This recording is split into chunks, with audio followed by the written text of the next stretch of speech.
him stay. We'll fight for the people every day. Risk him life for the people every day. Get criticized for the people every day. Defending your rights, I saw him stay. Say from him slip up all eyes on him. I defend the people, them set spice on him. Even politicians spread lies on him. But we know the bugger them not wise like him. Back up, them not ties on him. Them know say that the people rely on him. You know said them bring out them cries through him. That's why all the people them respect him. Just like Selassie and Marcus Garvey. Rock you all the order of the Trinity. A real strong soldier in a army.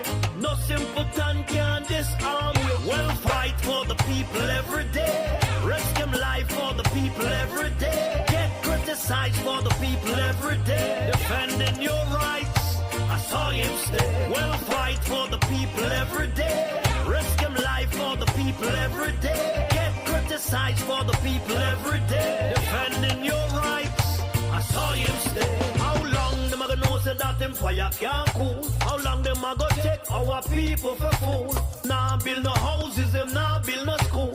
Think them up the handle but of the most high rule. Them better stop criticizing. Cause what them a do now phase him. You know the man no lazy. All them a talk, them are the one right crazy. We'll fight for the people every day. Risk him life for the people every day. Get criticized for the people every day. Defending your rights, I saw him stay. We'll fight for the people every day. Risk him life for the people every day. Get criticized for the people every day. Defending your rights, I saw him stay. Say from him slip up all eyes on him. I defend the people, them set spice on him. Even politicians spread lies on him. But we know the bugger them not wise like him. Back up, them not ties on him. Them know say that the people rely on him. You know said them bring out them cries through him. That's why all the people them respect him. Just like Selassie and Marcus Garvey. The man hold the harder of the Trinity. A real strong soldier in a army. No simpleton can disarm you. Them fight for the people every day. Risk them life for the people every day. Get criticized for the people every day. Defending your rights, I saw him stay. Them fight for the people every day. Risk him life for the people every day. Get criticized for the people every day. Defending your rights, I saw him stay. Them fight for the people every day. Risk him life for the people every day. Get criticized for the people every day. Defending your rights, I saw him. Most High Jah, guide us now, yeah. Our people need to see the light. Turn it up right. He will fight for the people every day. Risk him life for the people every day. Get criticized for the people every day. Defending your rights, I saw him stay. We'll fight for the people every day. Risk him life for the people every day. Get criticized for the people every day. Defending your rights, I saw him stay. Say from him slip up all eyes on him. I defend the people, them set spice on him. Even politicians spread lies on him. But we know the bugger them not wise like him. Back up, them not ties on him. Them know say that the people rely on him. You know said them bring out them cries through him. That's why all the people them respect him. Just like Selassie and Marcus Garvey. Rock you all the order of the Trinity. A real strong soldier in a army.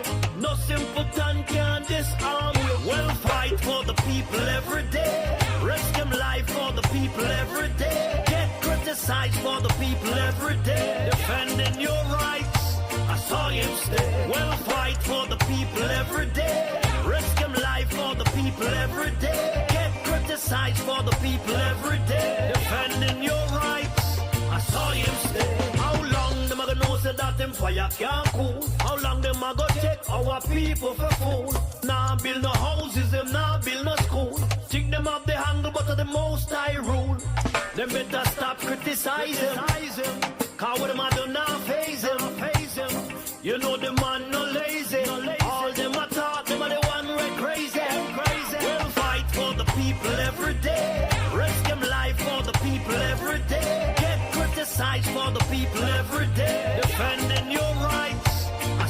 stay. We'll fight for the people every day. Risk them life for the people every day. Get criticized for the people every day. Defending your rights, I saw him stay.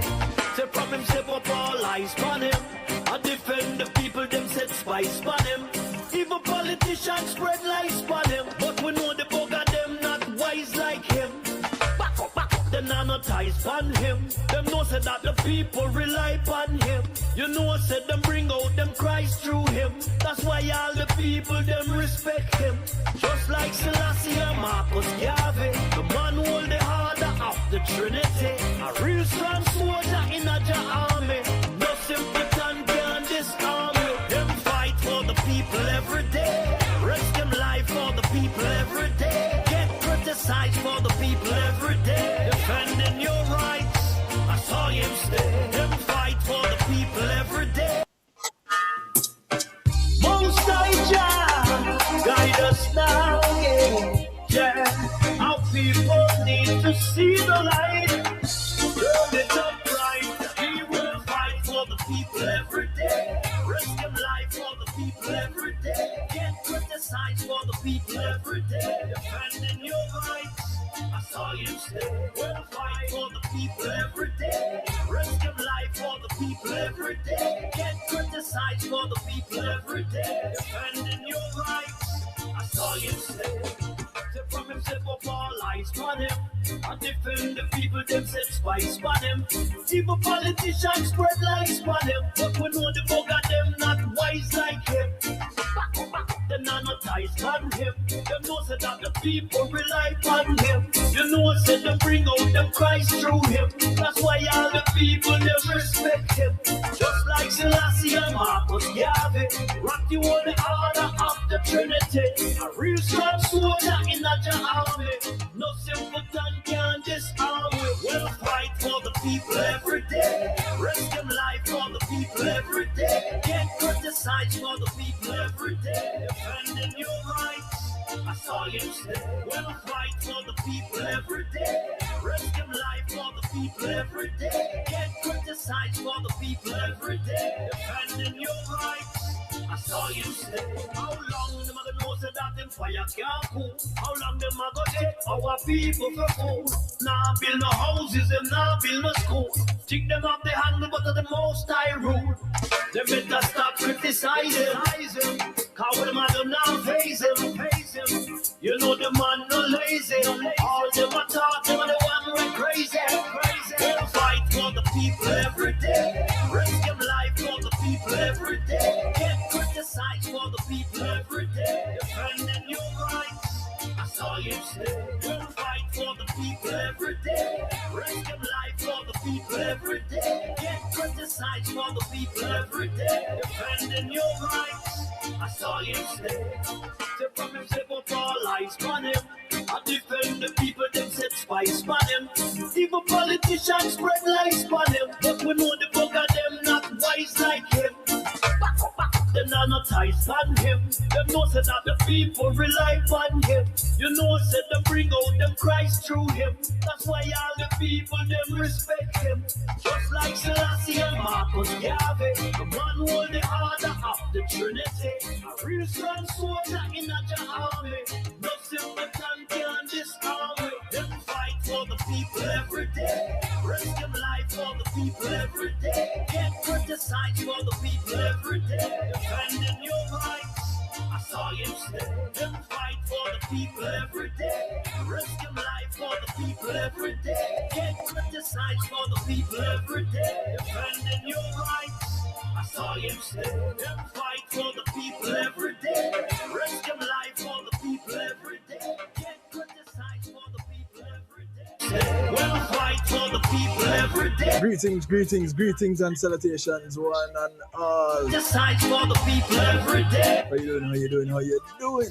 I saw you stay. How long the mother know? Welcome to Racing with Rattigan. Your show, the DJ Kevin Steele, back in the chair. Nah build no houses, them nah build no school. It's good to be back. They handle but of the most I rule.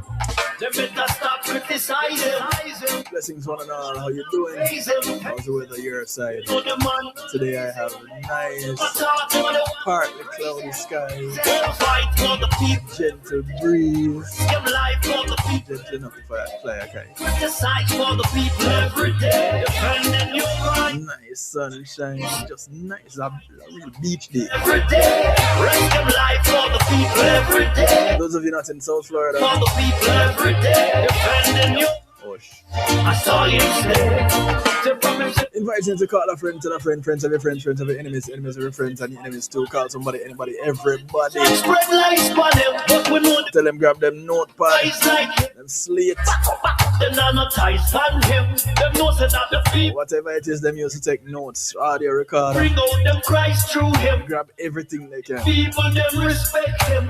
Just like Because it's that time where we take a note here and there, one hold the harder. make a big difference. A real strong soldier in a army. No simple can disarm me. Them fight for the people every day. Risking life for the people. It's called Rattigan University. Decide for the people. We have the provost with us. And then you Today is an interesting day. We're gonna try to run through the material that we have effectively and efficiently, and that way we can get in. We're gonna have us for the remainder of today. Let me just say that right now. You're gonna have us for the remainder of Saturday, and Saturday ends at midnight, right? So read between the lines and why. fight for the people every day. Just waiting for the provost to jump on. As soon as he jumps on, watch me. I'm just gonna stop that. Defending your right. Because as of now, the provost is introduced. Them a know say that the fire can't cool. How long them a go take our people for food? That's how we roll around here. Now build no school. Take them off the handle, but of the most I rule. Them better Yeah, man, there's a point in time when call them you a just hand over the reins to the boss. You know the man no lazy. Unmute your mic, unmute your mic.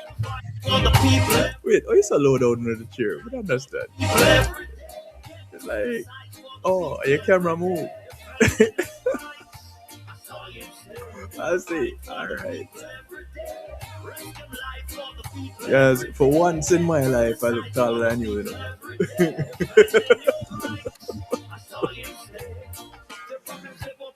For those of you who have never seen us together in person, Will stands about a good 4 or 5 inches above me. So when I look on an image and see where I am taller than him, I take that and I run with it gladly.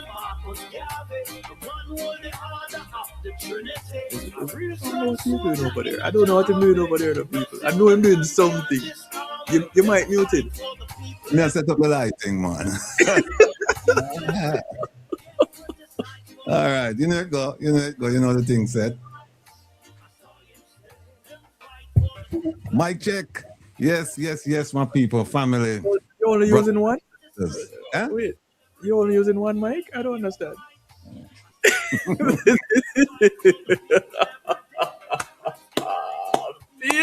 people, call crowd. So now you mute back the mic. Hold on. You can't hear me now. Okay, you're good now. All right. Watch it. You see, you make. I don't know if it's Joan that or out here saying you give me too much button for press, and that is a problem. You know. Yeah. Yeah, Don, I missed you all last week too, but I was still here. Much love, Tony. I truly appreciate the sentiments and the welcome back. Thank you. Provost. Yes. Another wonderful day in the Northeast. Kevin will show off about balmy weather and light breeze to fly kite and all them things. We have the same weather up here. In fact, I think our weather today is better than down in South Florida. I think so. It's just perfect today. If we could bottle today's weather and sell it during the winter time, we'd be quadrillionaires. But I saw it go. All right, people, listen. Welcome to Reason with Rattigan at Rattigan University, with yours truly, the provost and the professor. And we want to big up the adjunct professor, Jeffrey Tavares, was sitting in last week while the professor had to take care of some other things. So, Jeffrey, big up yourself. Much appreciated. We have a lot of things to cover today. And we have a hard stop. I don't know if the professor mentioned it, but we have to stop today at 7:15. And the phone is right in front of me because I know producer Joan going to blow up my phone when we get to like around 7 o'clock. She's going to start timing down and say, yeah, 15 minutes, you have 10 minutes, and so on. And look, Joan, we will be ready. We're doing that hard stop. So, but we have a lot of things to cover between now and then. So without further ado, let me just jump right into it right here. Rattigan University, my people. SSB. Thank you. Producer Joan, shaping civic minds for a better tomorrow. Thank you. All right, here we are. This is what we're going to be discussing today. Is your MP representing your interest? It's a very broad question, but I don't think it's an easy question to answer for people living in Jamaica for a variety of reasons. But we're going to give our take on whether or not MPs are representing people's interest. I was thinking this week and I was saying to myself, if you're an elected or appointed, because in the Senate they're appointed, if you're an elected public official, or even if you're appointed, you go there with one primary purpose, and that is to serve. Now, if you serve your constituency, does it mean that you're serving yourself as well?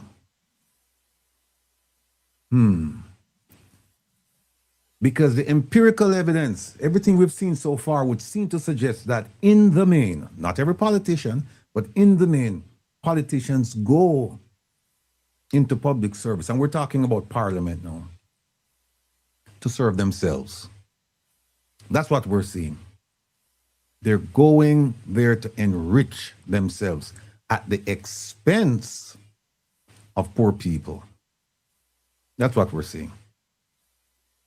Second topic, Minister Terrelongue touts Jamaica's economic success. And we're going to show you the video.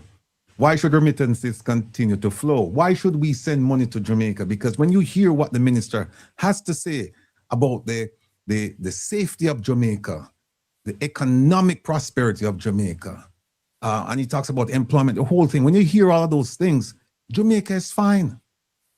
Jamaica is fine. I wish they'd start sending money the other way.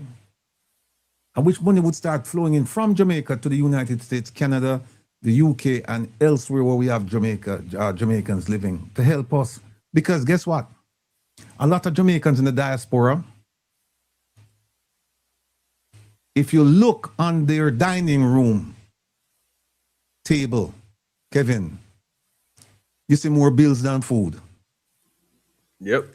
If you look, if you come to America, I can speak about America. If you come to America and you go to the diaspora members, if you go to their homes,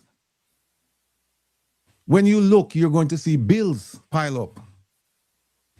And then we're hearing that Jamaica is doing well.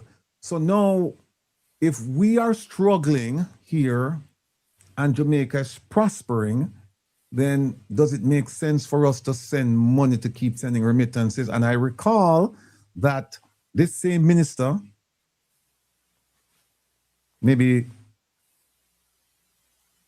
2 years ago, thereabouts, he was getting ready he was doing his world tour, getting ready for drumming up support for the biennial conference. And he was saying Jamaica is doing so well that pretty soon you don't have to send any money to Jamaica. I recall, and in fact, Kevin, he said it down in your neck of the woods. He said it down in Miami. He said Jamaica is doing so well that because he said they were using the word upskilling people, and they were involved in robotics, and agriculture was doing great, tourism was doing, everything was booming. And he said, and pretty soon, you know, you won't have to send money to top up phones and send remittance. No. guess what, Kevin? I think we're at that point now. I think we're there. When I say we're there, I think what he was saying, because he was saying pretty soon you don't have to. I think we're at the pretty soon point. I think we're there because when you listen to the speech that he made 2 days ago,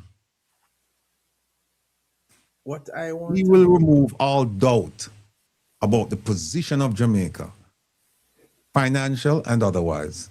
And therefore, I'm going to call my sister and my cousin. I'm going to call them and tell them, send her money. Because the minister said everything good. What do you think? I want to know which part of Jamaica he was making reference to. Because up to yesterday, I was hearing that people in parts of Jamaica buying a squeeze of toothpaste Wow. for their family. And Not for you know themselves. what? And you know what? That's it's embarrassing, disheartening, depressing. And to make it worse, we have listeners. I know for a fact we have listeners in South Africa right now and all over Europe, but particularly South Africa. And South Africa has some similar problems to Jamaica, and they're not selling a squeeze of toothpaste. They're not doing that. Or a slice of bread, or 2 slices of bread, or 1 egg. They're not doing that. I heard that too. You can buy 2 slices of bread. Yeah. The mere fact that there's an opportunity to buy 2 slices of bread only means something is wrong. Because Indeed. a vendor has to be in a position to say, I have 2 slices of bread you can buy, here's the price. Right. Look at this. So, Jeffrey Warren said people are buying coconut oil in plastic bags in Jamaica. Heard about that too. Yeah. Heard about that too. By the way, you're not getting a bottle. You're not seeing somebody going on buying a full bottle of something out of the store. I'm hearing where people are buying portions of something that is sold as a whole. Right. I remember that from I was a child, people used to go shop. Go do that. Right. But now it's more wide scale. Seriously? Yeah. I want to big up everybody in the chat. And after the hurricane, yeah. This is where Jeffrey, sorry to interrupt you, Professor. I see where Pearlie said that they should use baking soda or charcoal. Maybe we need to get that information out to them. And see, Pearlie said a squeeze of toothpaste. No, that's Pearlie said that. Yeah. Somebody else said something. Coconut oil. Yeah, it was Pearlie who said that squeeze of toothpaste, they should use baking soda or charcoal to clean its teeth. Need to know if them wear gloves when them touch the bread. Elaine, that's a good point. You need to know if them, where the hands coming from to touch the 2 slices. Okay, 2 slices so of bread. That's a food handler's question, and that's okay.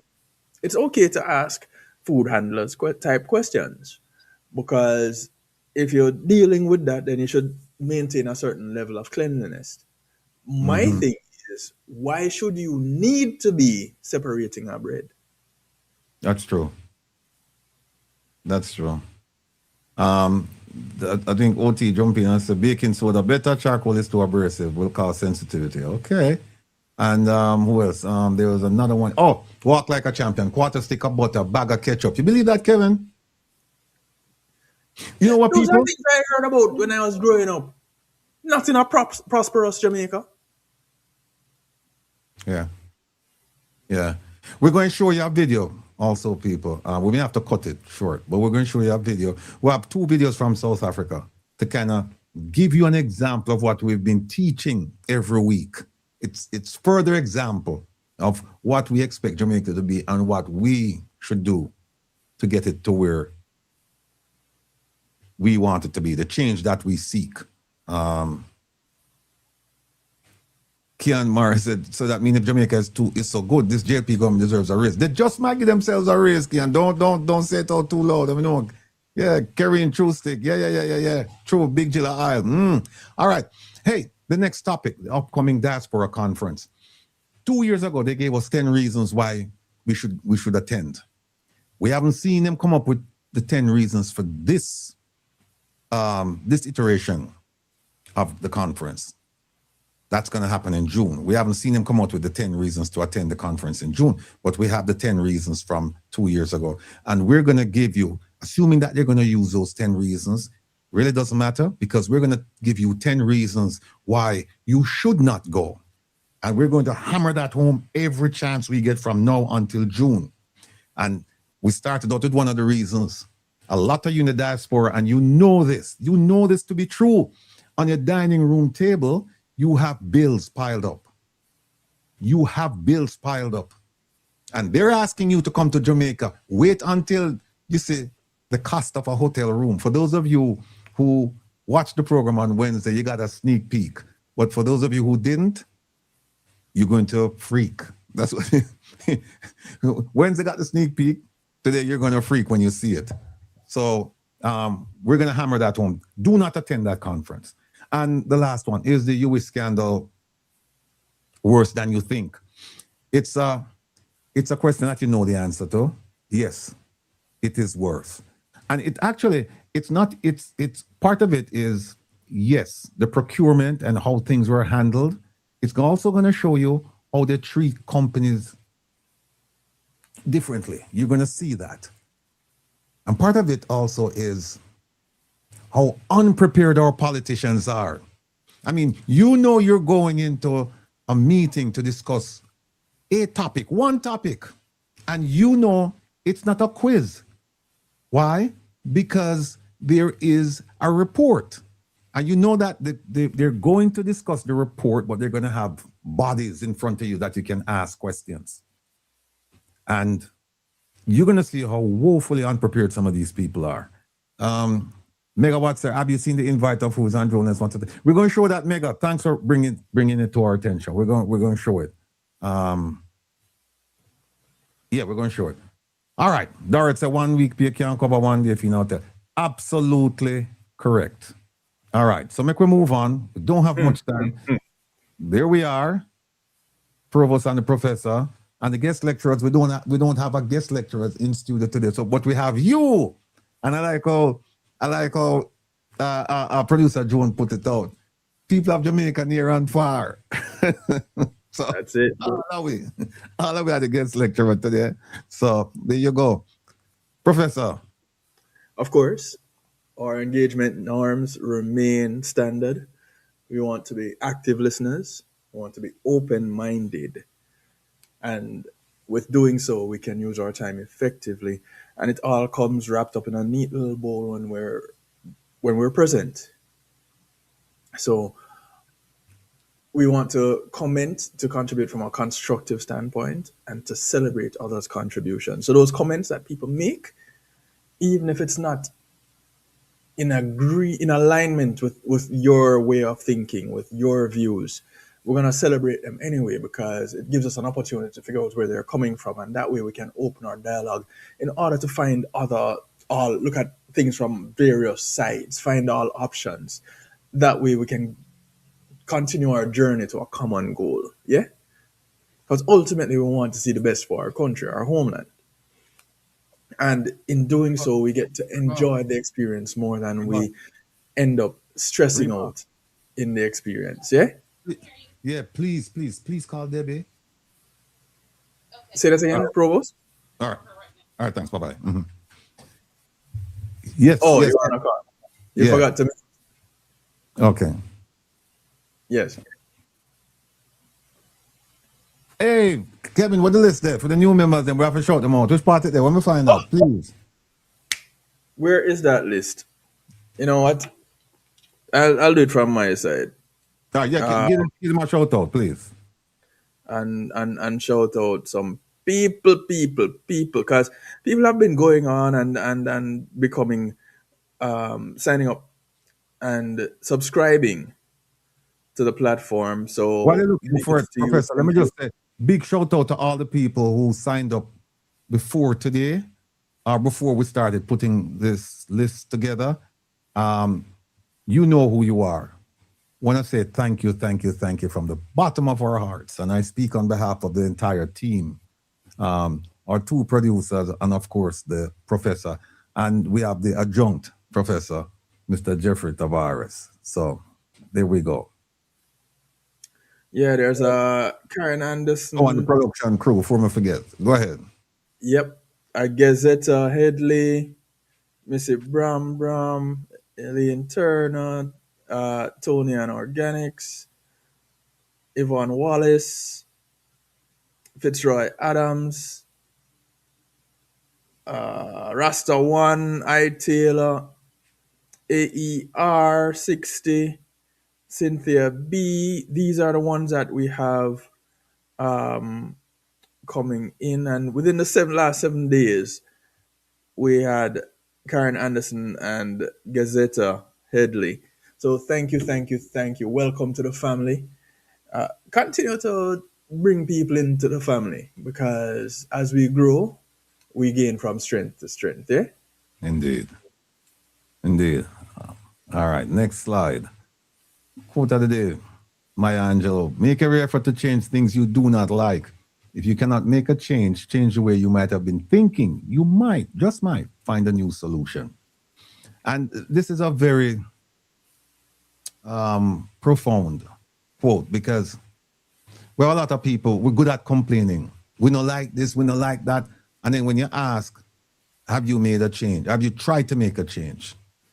Or change the way you think? The answer is no. And I say that to say this. We have a lot of people who say, well, all I want to do is talk, on a Saturday and all of the time. And then when you ask them, do you believe in what we're doing? The answer is yes. And then you ask them, so we've been talking and we haven't been doing much, but you've been learning. Yes. Have you contributed to anything that we're doing? No. Have you thought about contributing? No. And you could go, you see where I'm going. You could just go on and on. And Marcus Garvey said it best enough when he was getting ready, when he was planning the Black Star Line. He said, look, there are black people here who are of no use to us. And in Africa, there'd be no use to us. I'm like, look, some people just have to write off, because we just know people are people. And we think, sometimes we think alike, sometimes we think differently. And that's just the way things are. And some people you will be able to influence, convince, rescue. Some people you will not. You will not. You have some people, they're just naysayers. They just live on the negativity. And that's not what we do around here. So thanks for that quote, producer Joan. Here's one. I love this one. Each generation must discover its mission and fulfill it, or betray it. And we're talking about the young generation in particular, because I don't think they've discovered their mission. You know why? Because we as elders haven't provided the direction for them. We haven't. And what do I mean by that? Means that, and I was reading something this week, and it says one of the reasons why young people are turned off from politics is because they see what has happened to their parents, their grandparents, their extended family, and they have no inclination to become part of that. We need to turn that around. We need to let them understand that they too have to be part of the change that they desire. It just won't happen. People just won't say, oh, let's do this for the young people. They have to become an active participant. They have to exert an active voice. Make people know, say you're there. Be.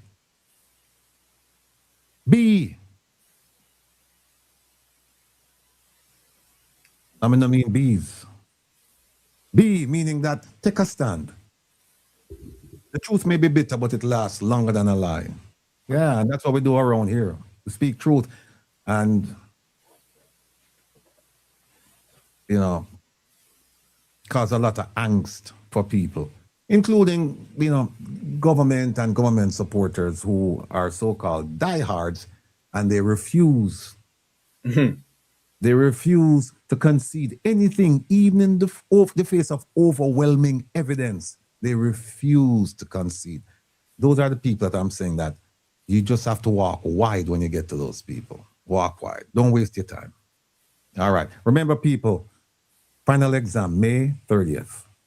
And summer school will start shortly thereafter, a week after, June 6th. All right? So make we take this down and now. And now, Professor, what I'd like to do is, I want to show you two things, people. I want to show you preparation. I'm talking about political preparation because I'm going to show you an example now in South Africa, and then I'm going to show you an example in our parliament. And you will see, oh, go ahead, I'm sorry. One thing before you get into this. You touched on it earlier, making a hard stop for tonight. Oh, yeah. There's also a reason behind tonight. Ah, yes. You want to go ahead? Okay. So, ladies and gentlemen, and as Ransford, as you made that donation, it really brought it back to the fore of my mind. So for those asking the question about membership, as you're here on YouTube, if you're listening on Reggae Global Radio or any of the affiliates, you won't see this link. But if you go to YouTube, there's a join button that you see right there. Just click on it.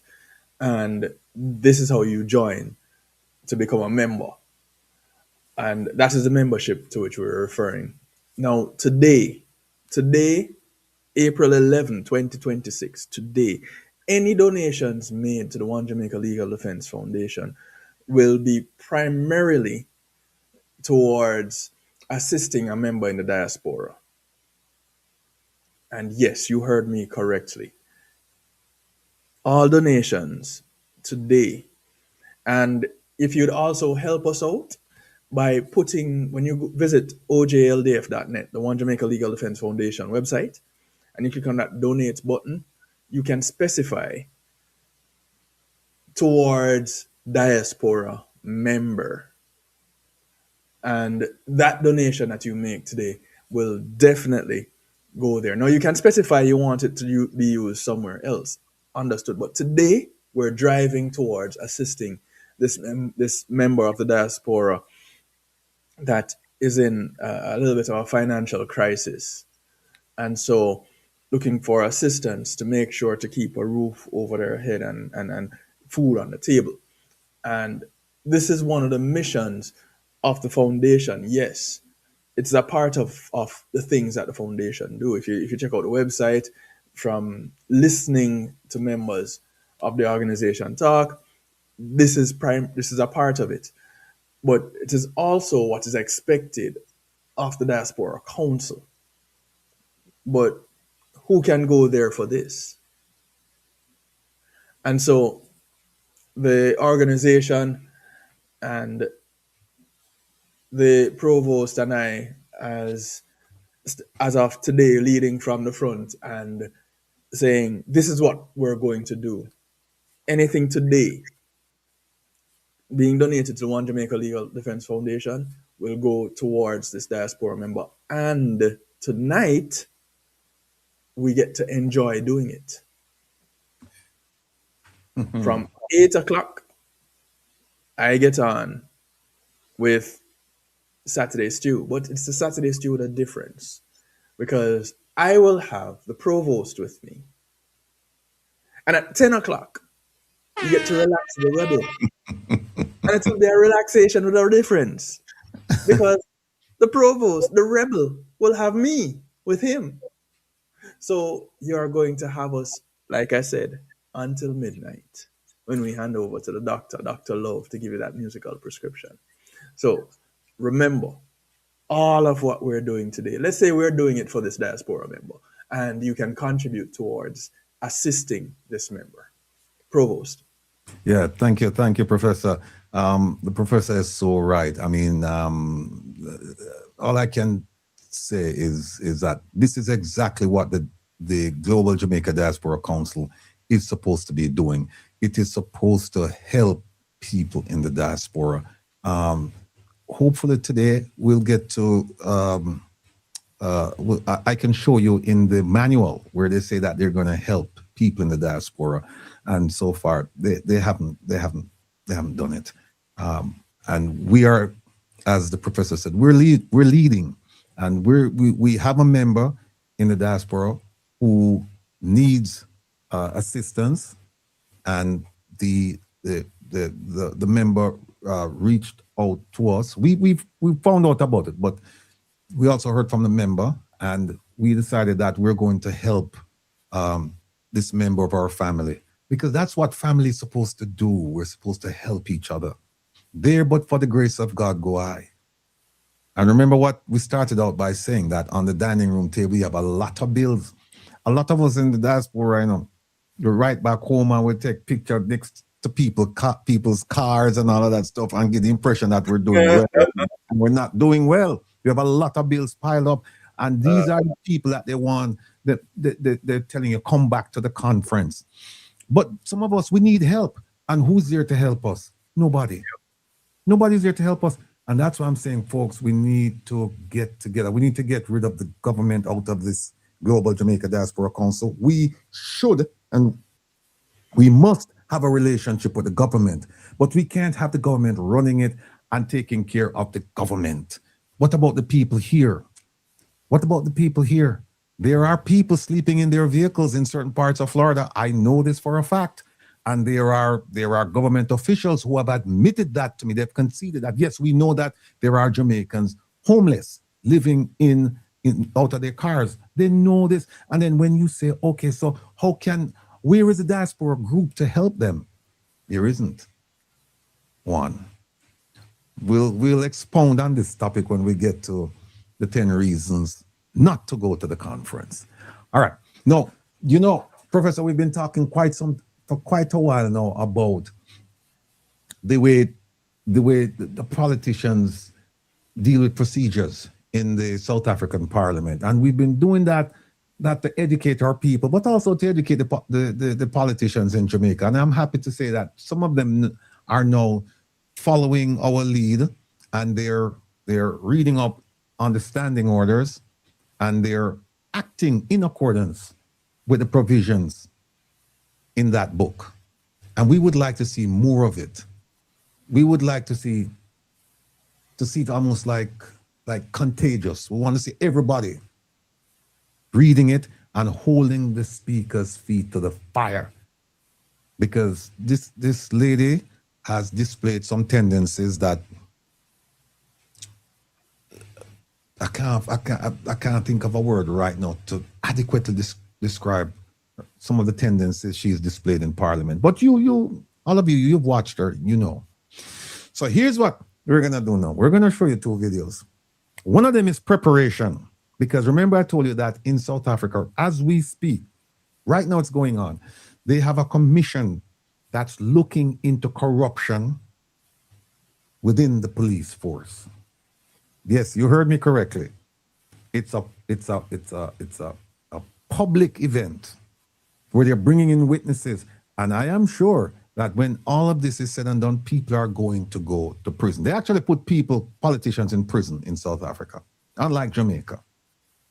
But it happens. So I'm going to show you how you prepare. Remember, we always say you really don't ask questions. You shouldn't ask questions if you don't know the answers. Try and get the answers first. There will be times when you don't know the answer, but there are ways that you ask those questions. You know, just come out and just there are ways that you ask those questions. So you're going to see preparation from the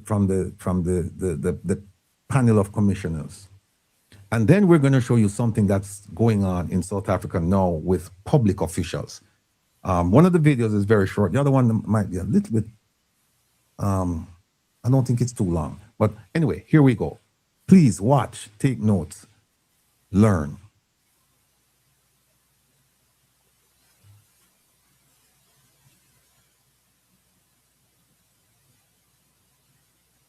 Start that from a Kev. It should be running. Mm-mm.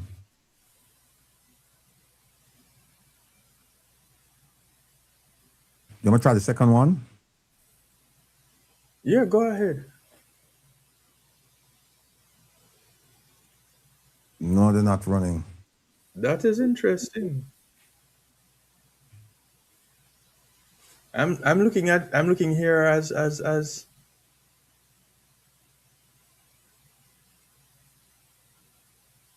Oh, you know what? It's running. It's but running. There's no sound. Right. Let me.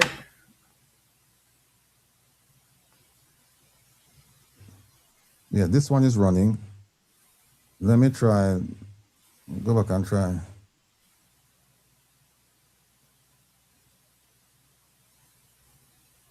The first one, I don't think is running. Yeah, it's running. The audio is running on that one.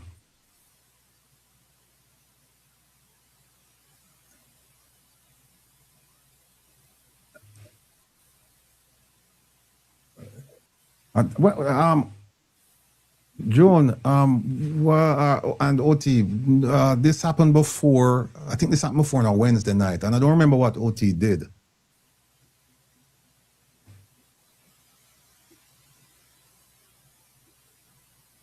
Let me try another one. While you're doing that.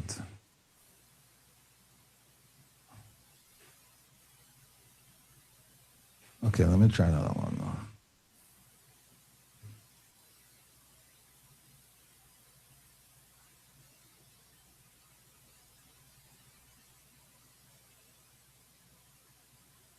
No, that's frozen. No. No, this one is not even running. Yeah, that's frozen. It just started, but the video and the audio. Somebody said, "Oh, refresh or restart." Go ahead and refresh your on your side right there. While you're doing that, Restart or refresh. refresh. Do a refresh.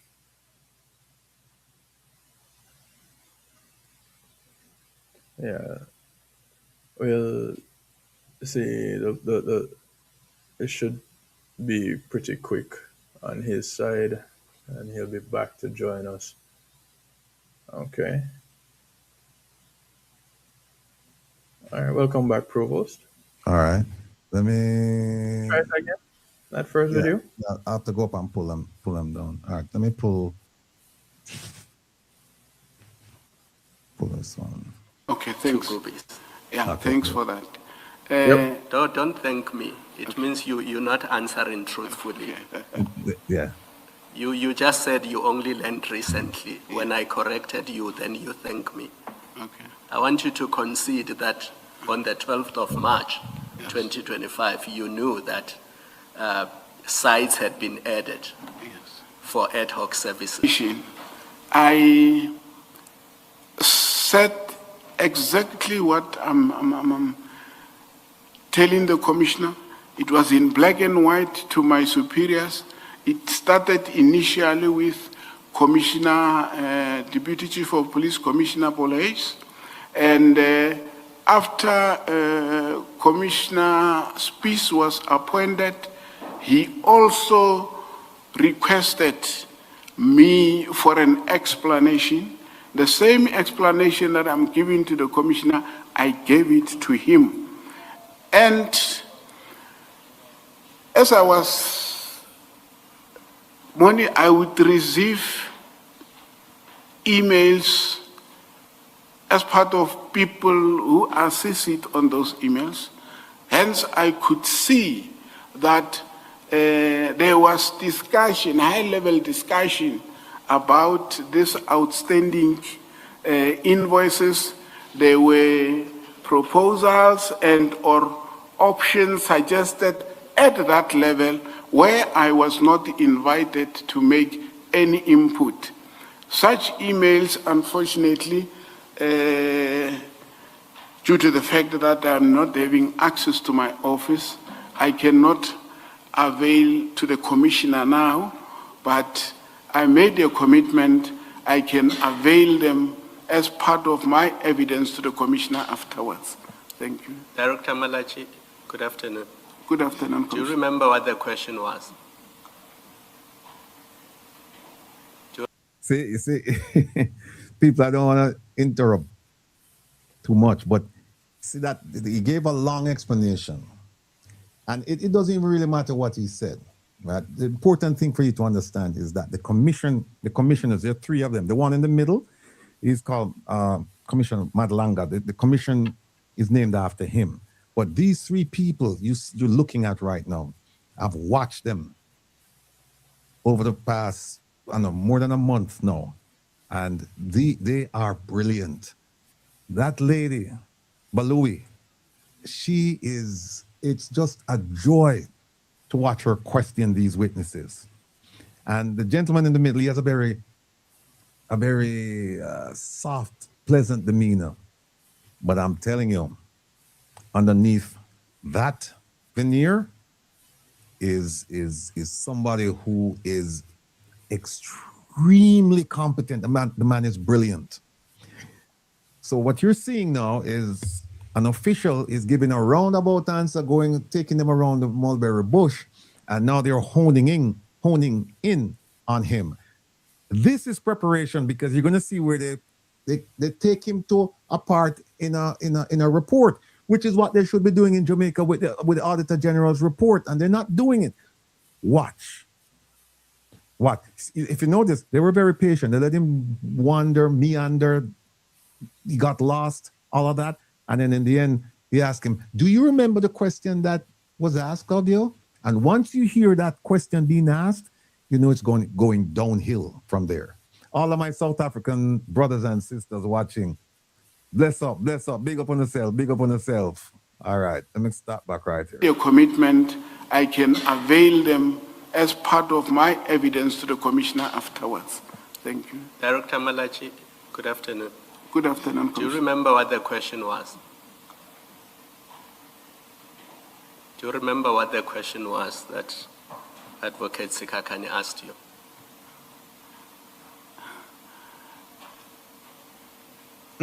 I thought, okay. I'm trying to understand what you are answering. Okay. Because at one point you spoke about ad hoc services that were procured by other departments. And when invoices came, there was a phone call to you. And let me just stop it right here. You see, it's the same problem they're having in Jamaica, procurement issues. Same problem, but they're doing something about it. You knew nothing about that, which is fine. But then halfway through your answer, you were answering. Okay. Because at one point you spoke about ad hoc services that were procured by other departments.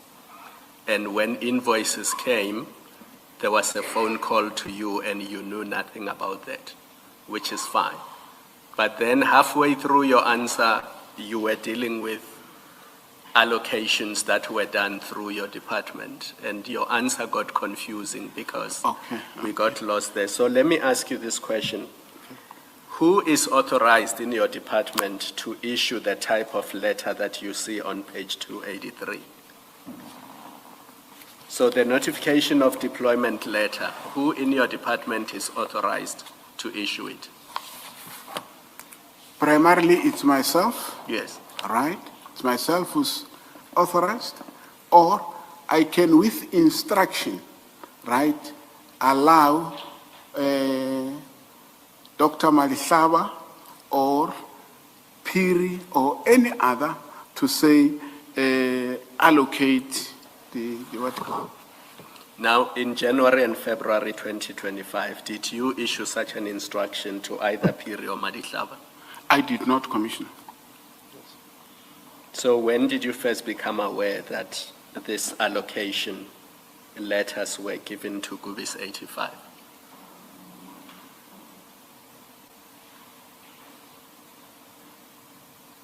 To be quite honest, I don't have the exact date, but it's now recently. No, it can be now recently because in March 2025, you knew that these letters had been issued. Okay, thanks. To Gubis. Yeah, thanks for that. Don't thank me. It means you're not answering truthfully. You just said you only learned recently. When I corrected you, then you thank me. I want you to concede that on the 12th of March, 2025, you knew that sites had been added for ad hoc services. Yes, I know. I knew. Yes.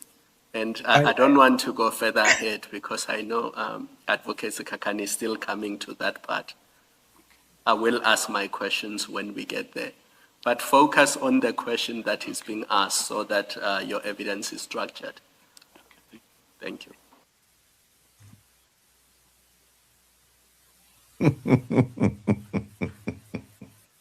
That's when you're prepared. That's when you're prepared. The answers may sound convoluted or they may sound brilliant, but if you're prepared, you can cut right to the chase. Now, here is the second video. And then I'll bring in the professor and we can talk about that. Here's the second video. It's our new exciting game show, Wheel of Corruption. Let's see what new corruption our contestants unearthed in March. 12 senior police officials were arrested for their complicity in tender rigging for Vusi Musi Cat Matlala. Here is our recipe for corruption. 1 general, 6 brigadiers, 3 colonels, and a partridge in a pear tree. So if you count the suspenders, there's the Minister of Police, Sensan Kuno, suspended on special leave. The Commissioner of Police, Fani Masamolo, is about to be arrested. The Deputy Commissioner of Police, Shadrach Sabira, is suspended. The Head of Police Intelligence, General Dumisani Kumalo, is arrested. Former Minister of Police, Natyan Tetwa, mysteriously fell out of a window in Paris. To paraphrase the Bible, if you can find me 10 good cops, I'll save them Sansi. Moving on to our next game show, The Real Housewives of Corruption in Healthcare. We've arrested the Director General of Health and a number of other senior officials for stealing money destined for HIV prevention and TB treatment. This theft has got nothing to do with the billions stolen from Tembisa Hospital, in which the President's nephew, whom the President claims to have never met, has been named. In MasterChef Corruption, we learned that NSFAS, the student funding scheme, can't account for hundreds of millions of rands and has been paying university fees for about 820 students who are no longer living. At Home Affairs, dozens of staff were dismissed for selling things like visas and permanent residence. Can someone please get me a menu with the prices? I'm in desperate need of a copy of my birth certificate. And the tribe has stolen, because at the education sector, about 630 million rand seems to have disappeared. The Auditor General tells us that government departments simply don't care that they get qualified or dodgy orders. She says there's about 32 billion rand that has either disappeared or just can't be accounted for. Meanwhile, the President's cash in the couch debacle at Pala Pala continues. We are now on day 490 since the EFF brought the matter to the Constitutional Court, and still no judgment or ruling. Pala Pala will not go away. This despite the fact that the Constitutional Court says unless exceptional circumstances, it will deliver a judgment within 3 months. Could keeping the President out of jail constitute exceptional circumstances? Then in other corruption news, there was Julius delivering cash to the taxi mafia. There was Action SA in the city of Tshwane. There's the tender irregularities relating to water tankers in Tshwane. You know, this could take all night. I think I'm going to go to bed. I'm Howard Sackstein. Professor. The Wheel of Corruption. Listen, man. The more I'm listening to that, and I'm seeing just Jamaica. I'm just seeing Jamaica. Mm-hmm. And what keeps ringing in the back of my head was something else that I heard this week. And it's not foreign to me, but hearing it this week, it's like the light bulb went off. There are large entities and countries that seek an interest in places like Jamaica. And they do so because of the level of corruption. So whatever it is that they see in places like parts of Africa and Jamaica and parts of the Caribbean, they see that they can benefit because those places are so corrupt. They can grease a palm and get a slide in. That is what that keeps coming back to me when I listen to what is happening here. And a couple of these people that are people that you've met personally. Yes, a couple of them, I know them very well. Very well. In fact, some of them, they've actually traveled to America and they've stayed with me. And that's a big deal. Now, I have to ask you, how you feel about some of these people going through this, because you rubbed shoulders with these people, some of them. It's heart-wrenching. I'll be frank when I say to you that I don't sleep a lot, but I've had some sleepless nights related to this, because some of these people I know very, very, very well. And, you know, I was talking to a mutual friend. There's one guy there who's suspended, and we have a mutual friend, and he was saying, you know, if you had stayed in South Africa for one more year, you probably would have been caught up in this, because we were close. They came to my house, I went to their house. We were colleagues, we were friends, we socialized. I mean, yeah, so it's difficult for me. It's difficult for me to, because I never suspected, and again, these are allegations, and we have to be clear about that. But even so, as allegations, I never in my wildest dreams did I think that some of these people would even be involved in allegations. I thought some of them, they were above and beyond reproach. And maybe they are, again, allegations, but just the fact that they're even mentioned in these things, it's difficult for me, difficult. And some of them I've been in touch with, the families are going through a lot of stress, I mean, the pictures you saw there, they're very, very important people. Keep in mind that Jamaica Constabulary Force has what? 14,000 people, if that many, 14, 15,000. The South African Police Service has around 200,000. Not 20,000, 200,000. So these people, they're at the top. They're at the top. So it's a long way to the ground. It's a big fall for them. And there's one person that they mentioned. He was this close to being the next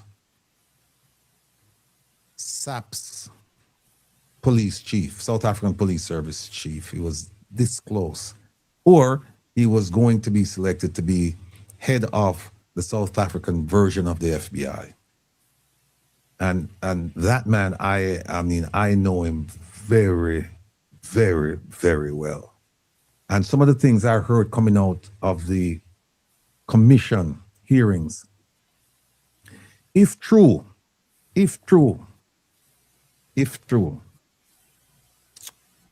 sad. And the one thing I can say about South Africa has a lot of problems similar to the problems facing Jamaica, but they're not afraid of putting public officials in prison. They will do that. They will do that. And, you know, I've been told that prepare yourself, because some of these people that you know, they're going to prison. So to answer your question, yeah, Kevin, it's tough. It's tough. And the hearings are still, there are two commissions essentially going on at the same time. They had the ad hoc, and then they have this one, the Madlanga. The ad hoc is over and done with, and this one is still going on, the Madlanga, still going on. And it's been going on for quite some time. And, you know, the public is getting a first-hand view of everything that's going on. And I mean, these three people you see up there, these three people, if you get a chance, folks, just tune in one day, next week or so, you can go back and listen to how they operate. I mean, these are accomplished people. They're brilliant, and I'm very, very, very impressed with the way they're handling the thing. And what they do in South Africa, they have somebody called the evidence leader, and it's almost like a prosecutor. But remember, this is not a trial; it's just an inquiry. Right. And they have people who come in, and they call them evidence leader, and they're the ones asking the questions. And the commission is just there to kind of guide the proceedings as well as to ask questions. So it's tough. It's tough. It's tough. So I guess over there they have an evidence leader. What we have in Jamaica, an evidence hider.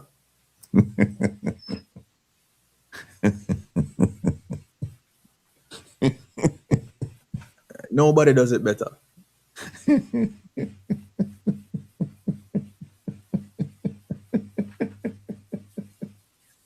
No,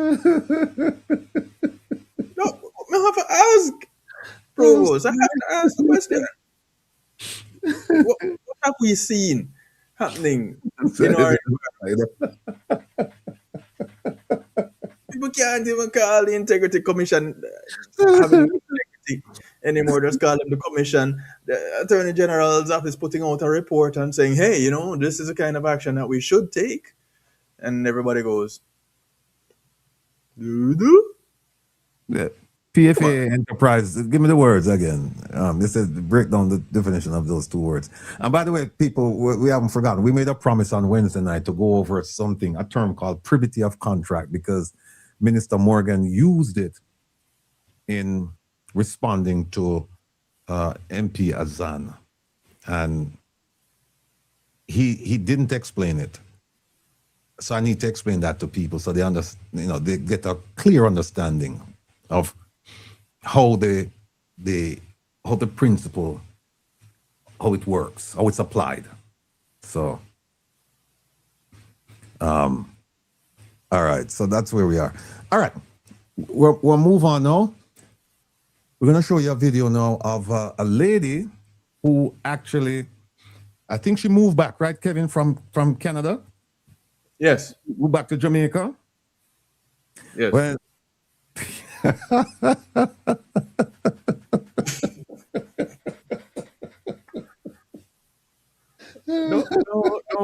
no real Jamaican. No.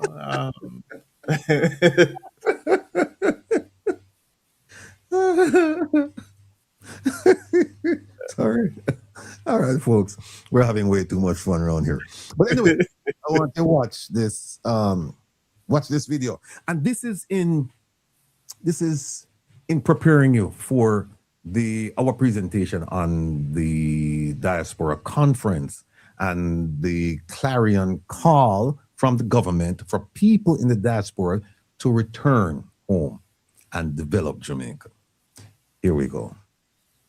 Guys, check this out. The lady says she pay 1.5 million Jamaican dollar for clear 3 barrel down a wharf. I must joke this. Watch to the end. Bless up. When I decided to pack up and come to Jamaica, because my rent went from $780 to $2,020. I decided that this is bull. I'm going to put that money in my home, whether it's a home / Airbnb, in the beautiful terrain of East Portland, Jamaica. A lot of people in Canada would love to come to this place. However, after I pack up my shipment, I took it to Sea Jamaica, which is one of the more popular shipping companies. All right, I gave it to them to pack because everyone knows that I have some visual impairment. I ship a lot of power tools because where my house is being made, they have no access to electricity. I shipped 3 plastic blue barrels. For those of you who don't know what they are some plastic blue barrels that most people from Africa and the Caribbean shipped their stuff in back to their countries. I shipped the large ones, 3 of that are school supplies for my school. Not my school, for the school in my community. I shipped food. I shipped some cell phones that I could give to people who can't afford a cell phone. Well, guys, just to clear the shipment, it cost me 1.5 million Jamaican dollars. You hear me? 1.5 million Jamaican dollars. I didn't ship furniture. I didn't ship appliances. And they knew that I was a returning resident. However, when I got the shipment and started going through it, there were no power tools. Some of the rice were cut, the rice thrown out, and the bag was left. There was no cell phone. There was no, the books, it went from 3 barrels to just a big garbage bin of school supplies. And everything else was all broken up. The food started to go bad, to the point where the canned stuff rusted and burst. I don't know if it was the environment that they had them in, because they had my shipment for 6 months. I believe where they had the stuff, water was getting in, because I found some of the stuff were swimming in water by the time I got it. My question to you, Jamaica. I came to help to improve this country. I have 5 university degrees, including 2 masters. And I was going to use that along with my money and build a cultural center so that it would be free for the people and the children of Portland. It would have computers, laptops, you name it. And by the time by the way I said laptops, I shipped 25 laptops, 6 desktop for the school, not even 1. They're all gone. However, do you think for a moment that me as a returning resident, after having this done to me, you believe that I am going to come here and spend my money? You think I am going to come back and spend my money in this hole? I doubt it. Because on February 17th, I went to go pay for the shipment after I searched for 5 months and couldn't find my shipment. Eventually, I found the shipment. When we went to pay, they said it was 300,000 Jamaican dollars. That is over 3,000 Canadian. Remember now, I paid almost 5,000 Canadian in Canada, and it's not a container. It was supposed to be a crate with 3 barrels. However, when I went to pay the money, the creator would have it that the guy that was calling Seed Jamaica, his ears hit the button to where you can record, and it put it on speaker. Yes, his ears put the phone on speaker, and in a room full of people, he did not realize that the phone was on speaker. And he said, of her disability, of the minister she says she's going to call, of whosoever else she want to call, hold on to her stuff, don't take her money. There's a lot of good things in her shipment. Now, Jamaica, Mr. Vaz in particular, you are a super thief, because if you had any interest in stopping this crime and this criminality, you would have done something. But when I speak of criminality, I see your name, I see your face, because they just caught you with thousands and thousands of donated money and donated food and stuff and supplies that was meant for the people of Jamaica because of Melissa. and you thief it. You are a criminal, and you set up your criminals at the airport to steal from returning residents like me. You know how hard I worked in minus 53 degrees, which you have no idea what that is. And you steal from me, a disabled person, telling me of my disability, because those are your staff. And they all work together, guys. Guys, if you're a returning resident with a disability, please, Jamaica is not for you. Go to Africa, Rwanda looking for you. You're educated. A lot of African countries are looking for diasporans with a lot of education.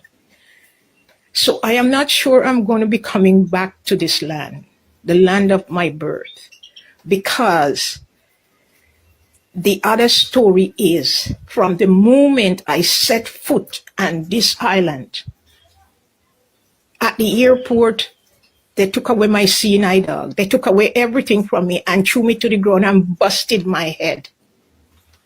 So now I have to go back up and sue, because I will not let it go. And I tell you guys, if you have a disability, don't come to Jamaica.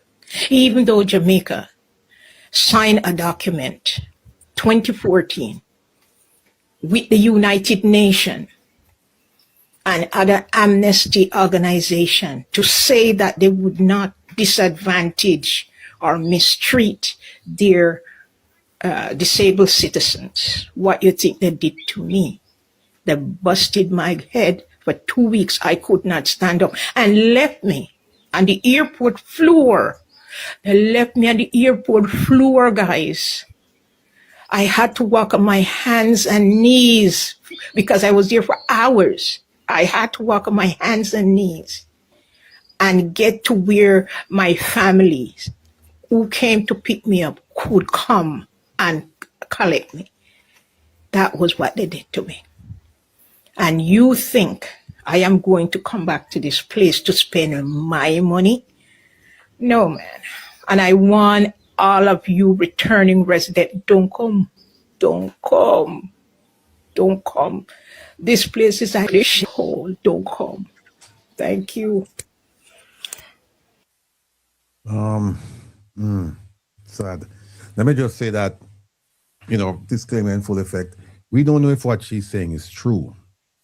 But if it is, it's a big problem. A big, big, big, big, big, big problem.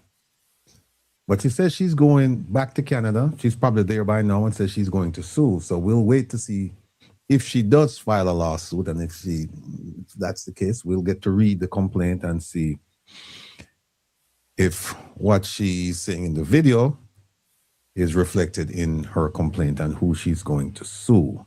She also mentioned Minister Vaz's name. Again, we don't know that to be true. She's saying it, but we don't take a stand on it. We're just saying a person produced this video and is making certain claims. Again, we don't know if it's true. But if it's true, big problems. All right.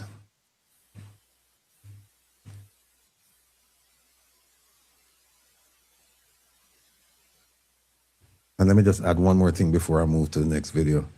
If it's not true, this lady should face some consequences. If it's not true. If it's true, then the people she's accusing, they should face some consequences. So we'll see. All right. Let's do this. I have one video to show you about the Minister Tufton. We haven't spoken about him now for a week. We're going to play a video with him talking about the Cuban doctor situation. It's kind of dated. It's a few weeks old, I suspect. But the topic is still germane. and relevant. Why? Because Jamaicans are suffering as a result of the withdrawal of the Cuban medical professionals. And it shows you that Jamaica did not prepare for this. They weren't prepared for it.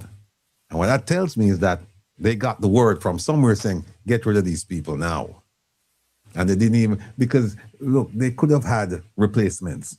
They didn't. And I believe that the contributing factor to everything that took place is personal in nature. Visas. Listen to this.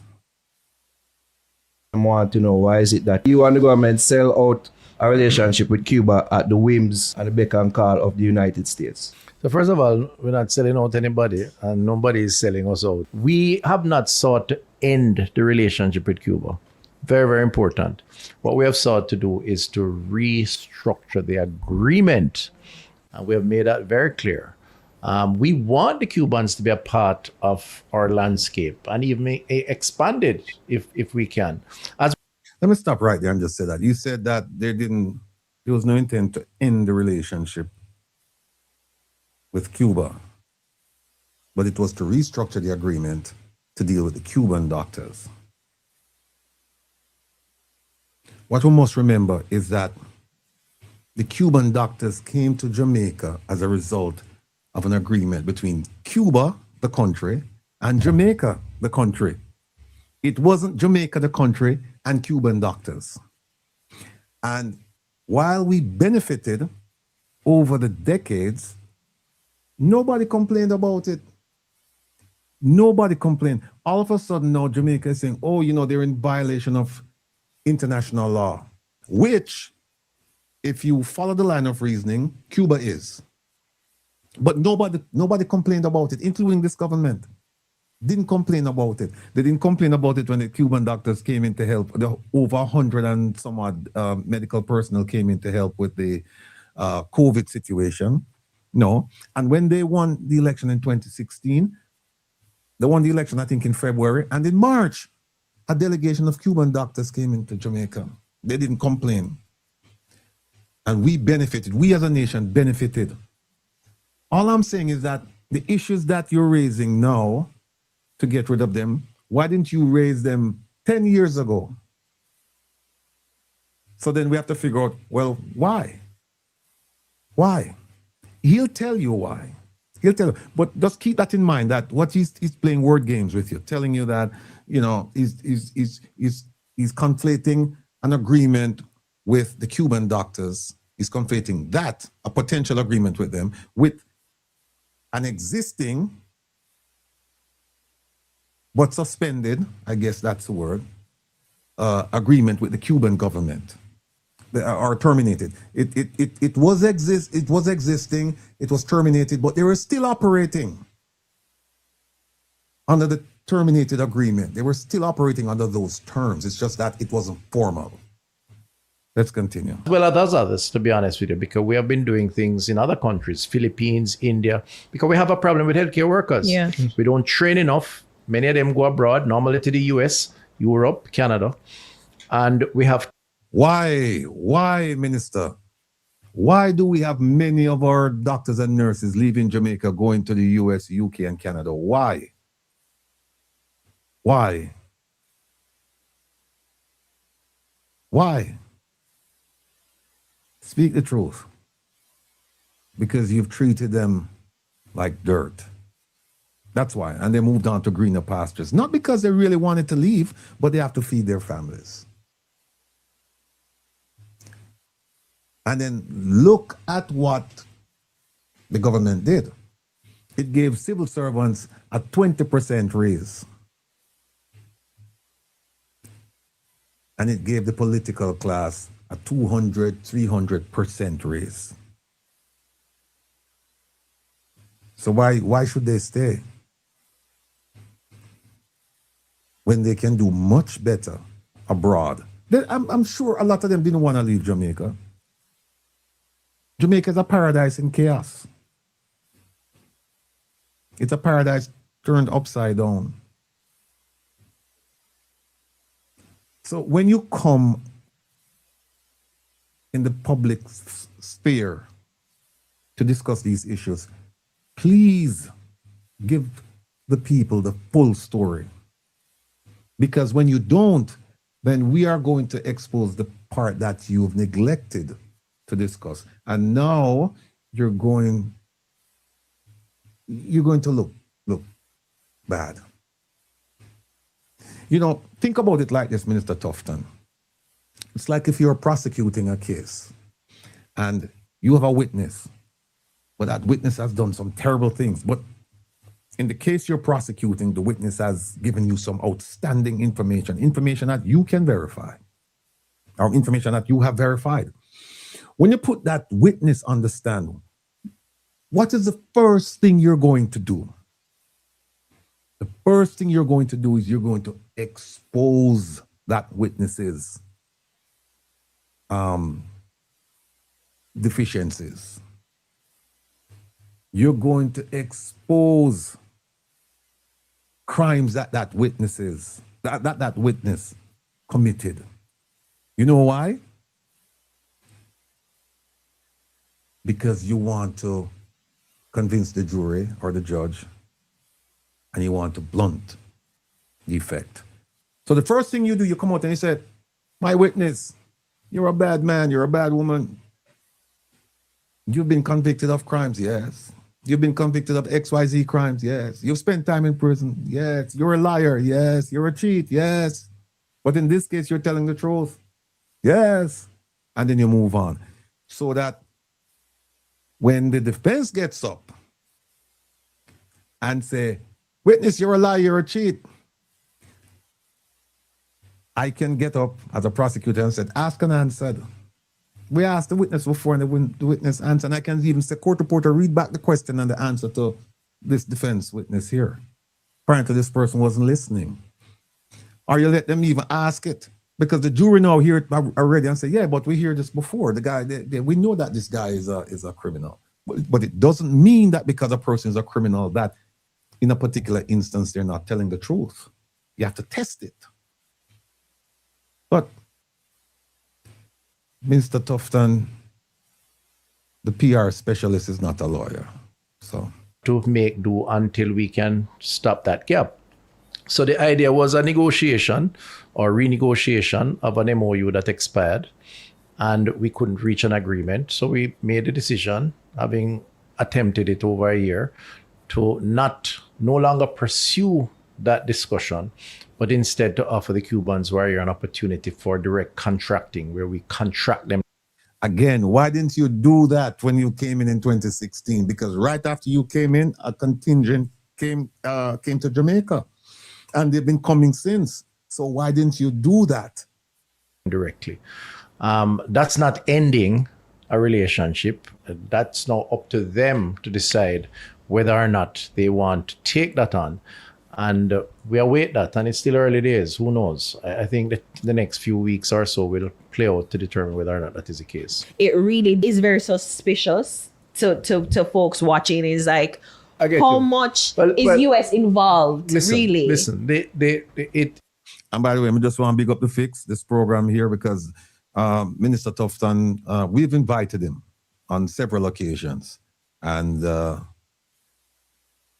on each occasion, he's rejected our request to come on. So the Fix, big up on yourself. It would be naive for anyone to say that you shouldn't be sensitive to the geopolitical considerations. You hear that, folks? The question the lady is asking him is that, hey, we believe that some of this has to do with the US basically telling you guys that this has to stop. And if you notice, his answer is different from the Minister of Foreign Affairs and Foreign Trade, my favorite minister. Her answer is different. Her answer is that no, US didn't play any role in what we had to do. What happened was that there was a violation of local laws and international law, and we tried to get it straightened out. We couldn't get it straightened out, and so, that's it. Here, listen to what he's saying. His answer is different. markedly different. Let me go back. Listen, Really? listen. It would be naive for anyone to say that you cannot be you shouldn't be sensitive to the geopolitical considerations. I would never say that, because to say that would be to ignore the collective realities of our time and why, we have to listen to our major trading partners, and I say partners with S, and why also. Minister is one partner we are talking about. Don't try to confuse each of those partners with an S. It's one. It's one. And they're not fooling anybody around here. Every country has a right to express itself. The US clearly has, and the congressman clearly has. So I can't comment on his motivations for his expression. But we are, as a country, always going to have to be sensitive to what is in our best interest and how we adjust our approach and our policies. All right. Let me just move this and get to what Larkin said and talk to the professor. You heard what the minister said. And as is our custom around here, we test these things. And we know that what he just said is not completely truthful. So we have to play this. Did the minister lie? Did the minister lie? Did the minister lie? The jury is out. All I can say is that he at least admitted that there was geopolitical considerations. What that means in diplomatic speak, people, is that our main trading partner said, listen, we don't like this agreement you have, and therefore it has to stop. And they said, fine, we'll stop it. Yeah.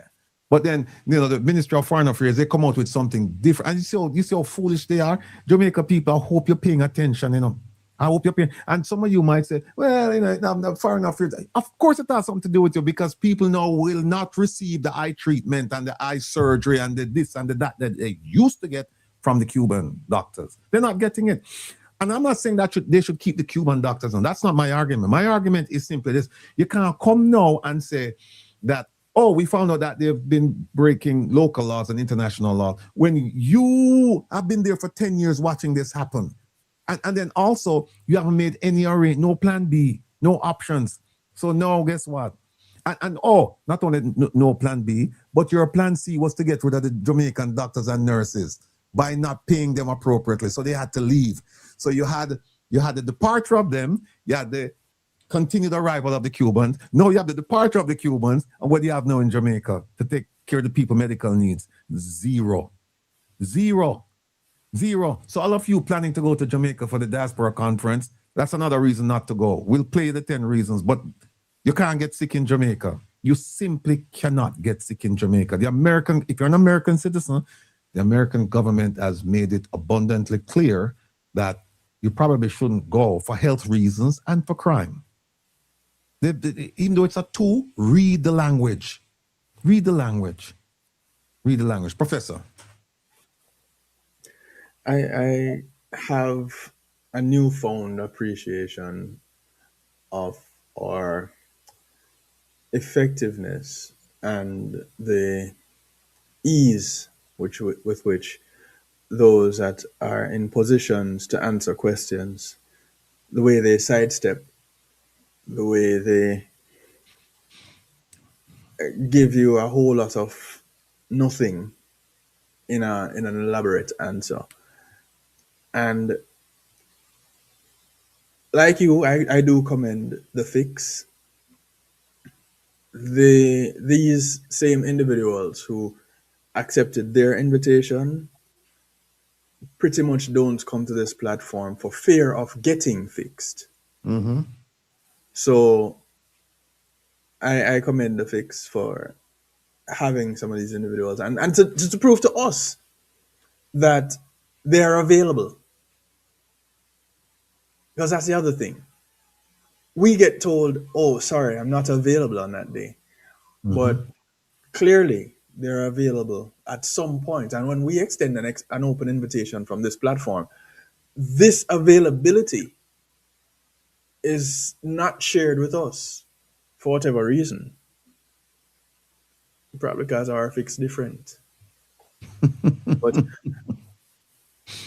Here it is yet again. We see it time and time again, where questions or opportunities to address certain issues of the people. Because anybody asking these questions, it's because either they, as a Jamaican, have an interest, or they heard it from another Jamaican. So this is the interest of the people, and this is where a question like this is coming from, and it's sidestepped. It's shuffled away, it's danced around, and we still are without answers and a step in the right direction to healthcare. Yep. So where does it leave us, Provost? It leaves us behind the spot we started from. That's where it leaves us. True. You're absolutely correct. You won't get any argument from me there. Let me give you let's do a little civic lesson here. And this is going to be on the exam, folks. Courtesy of JAMP, our partners in educating our people. Here it is. The role of a backbencher in government? I'm glad you asked. They're members of parliament who are not appointed to cabinet. So they sit in the back of the legislature and they apply pressure. They examine what government legislates, participate in parliament debates, raise issues and advocate and question chamber when things don't look straight. Backbenchers represent the constituents in parliament. Backbenchers oversee the interests of citizens, you and me. But how can they be agents of government accountability after them no hold no portfolio? And them a minister? No. So then how can they facilitate government transparency? And the next thing, them on a front bencher. So how them affect me? You see, a lot of work is in committees. So these portfolio-free MPs with less dire responsibilities are more accessible to you and me. So they help with policy, but it helps if we engage them, you see. So they're not just in the back benches, but on the ground, in the trenches. Though in the back of parliament, we're at the front of their cause. So pause. Find your backbencher at jampja.org. Okay. That will be on the exam, right? Backbenchers. You see how effective they can be. You don't have to be a member of the cabinet to wield power and influence if you know what you're doing. Just don't take people's votes and then go sit down at the back and keep quiet. You were sent there not because of your good looks, but because people believe that you could serve them, not yourself. Not yourself. And they were talking about how effective backbenchers can be in committees. Well, here's one committee. We started down this road, I think last week, and we're going to continue because we couldn't finish it up last week. And because there is so much to this. Here we go. Thank you very much, Mr. Chairman. I see where the Auditor General in the audit findings related to this particular one would have said that there was a failure to provide strategic plans despite having hired and paid 2 consultants, USD. Let me stop it right there, so Professor. People, if you recall, one of the topics we said today is the University Hospital of the West Indies scandal worse than you think? Now, a lot of you, and I'm not even hazarding a guess. I know this, I believe this, that a lot of you have not read the Auditor General's report. 70-something pages, 72 or something like that. I know a lot of you haven't read it, so you don't know what's in there. And the media, they've not provided an accurate description of everything that's in the report.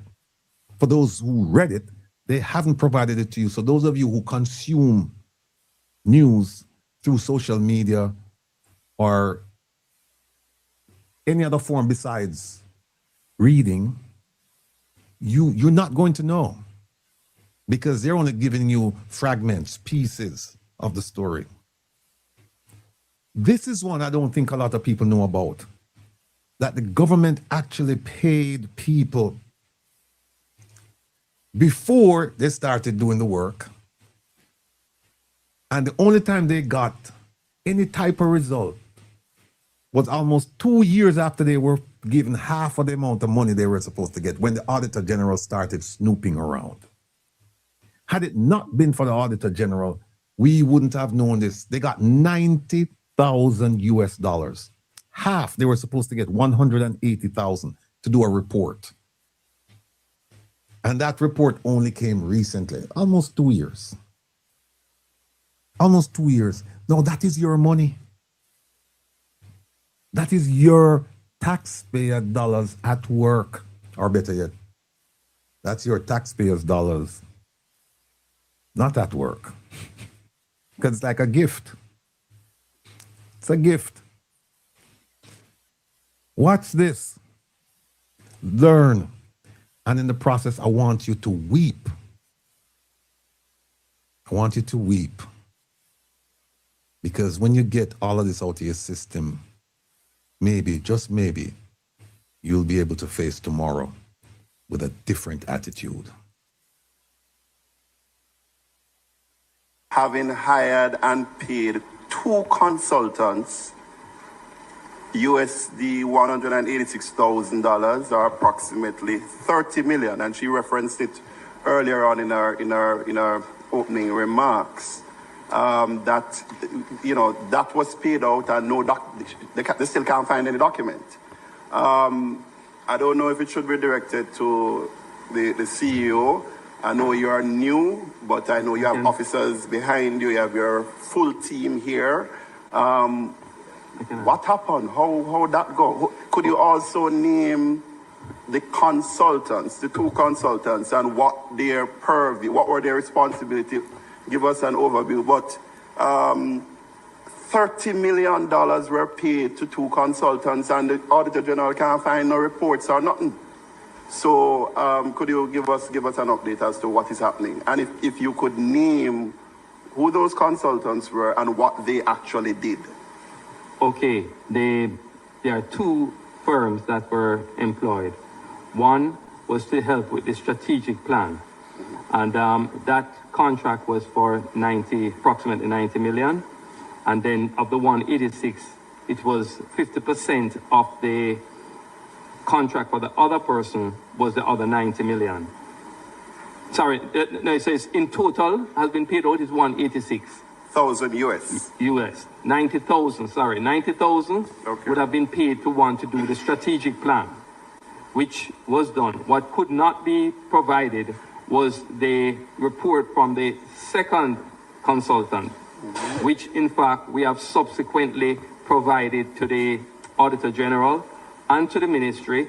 They were contracted because their contract could not be located at the time, as well as...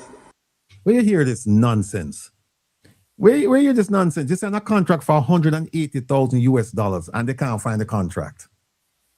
And you see this gentleman here, him name Hisan, whatever his name is. Him said, I'm just, I don't know who is advising these people, because first of all, he's new. He got there in January, but there was still time to prepare him to answer these questions. And you're going to see him go all the way around and around, just like the South African video we played earlier. And he's going to come right to where they want him, which is he's going to come and he's going to say, yes, there's a problem here. Instead of just come out and just say, look, there's a problem here. Him start explain, try confuse people. And I think he ended up confusing himself in the process. Here we go. We were able to obtain a preliminary report from them in February of this year, and also a copy of the contract. They signed the contract. So there was a contract but not signed. We were able to provide a copy of the signed contract and the preliminary report from the second. And the second one was there to provide an operation plan as well as a turnaround plan for the hospital in terms of its viability from a financial. Kevin, I go back to the South African. Do you remember the question? Do you remember I go back to the panel in South Africa asking the guy who was answering. Do you remember the question that was asked of you? Part of it was that the question wasn't properly framed. It was like an open-ended, but still, this man a roam all over the place, Professor. Can't hear you. I can hear you now.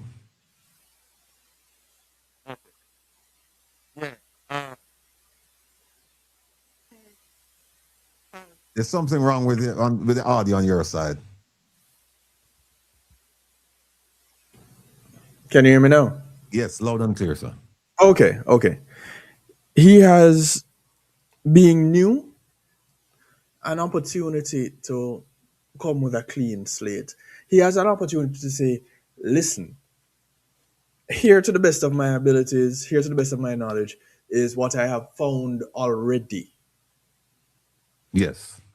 I am in a position now where I am trying to put together the rest of the information that will make this make sense. But what I have seen doesn't quite make sense, and it shows that something needs to be done. Yes, sir. Perfect opportunity. Yes. Nobody can beat him down for it unless he's complicit.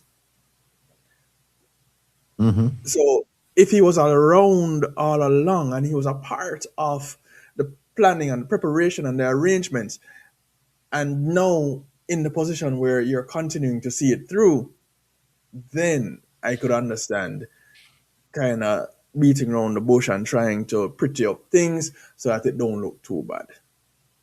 Right. But I agree. Him soak himself. Yeah.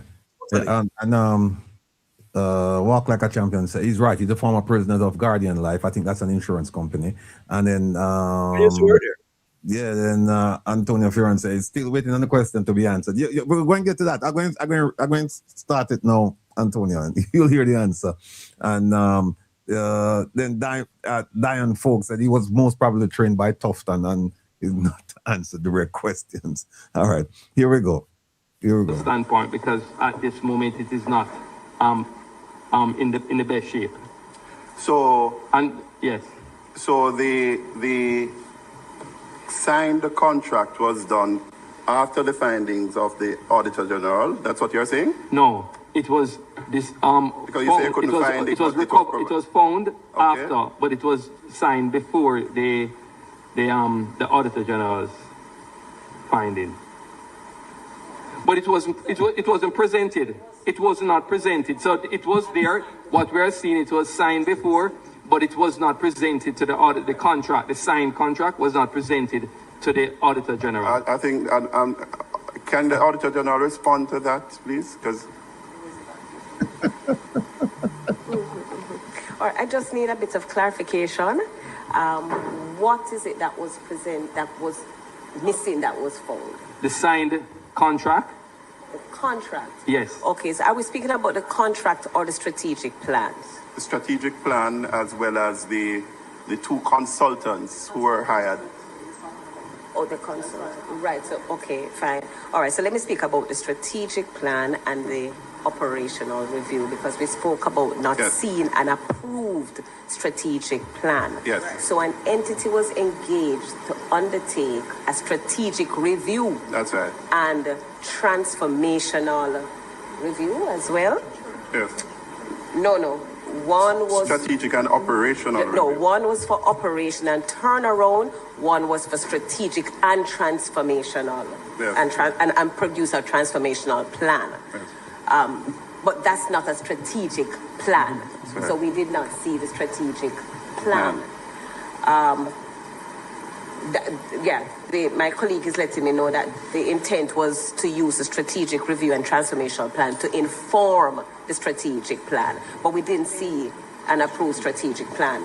No, for the operations review. Sorry, just for clarity here.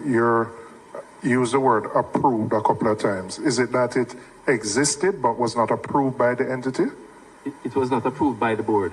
It wasn't approved by the board? No. But it existed?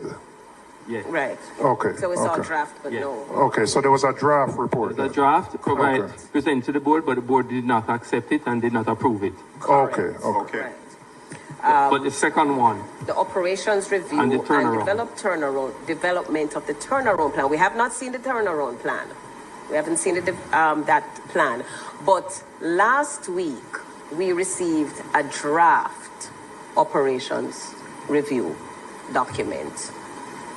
That is correct, along with the signed contract between us and the person doing that. Okay, so we were off the impression that the consultant failed to provide the document at the time that it should have been provided, but they submitted last week in February 2026.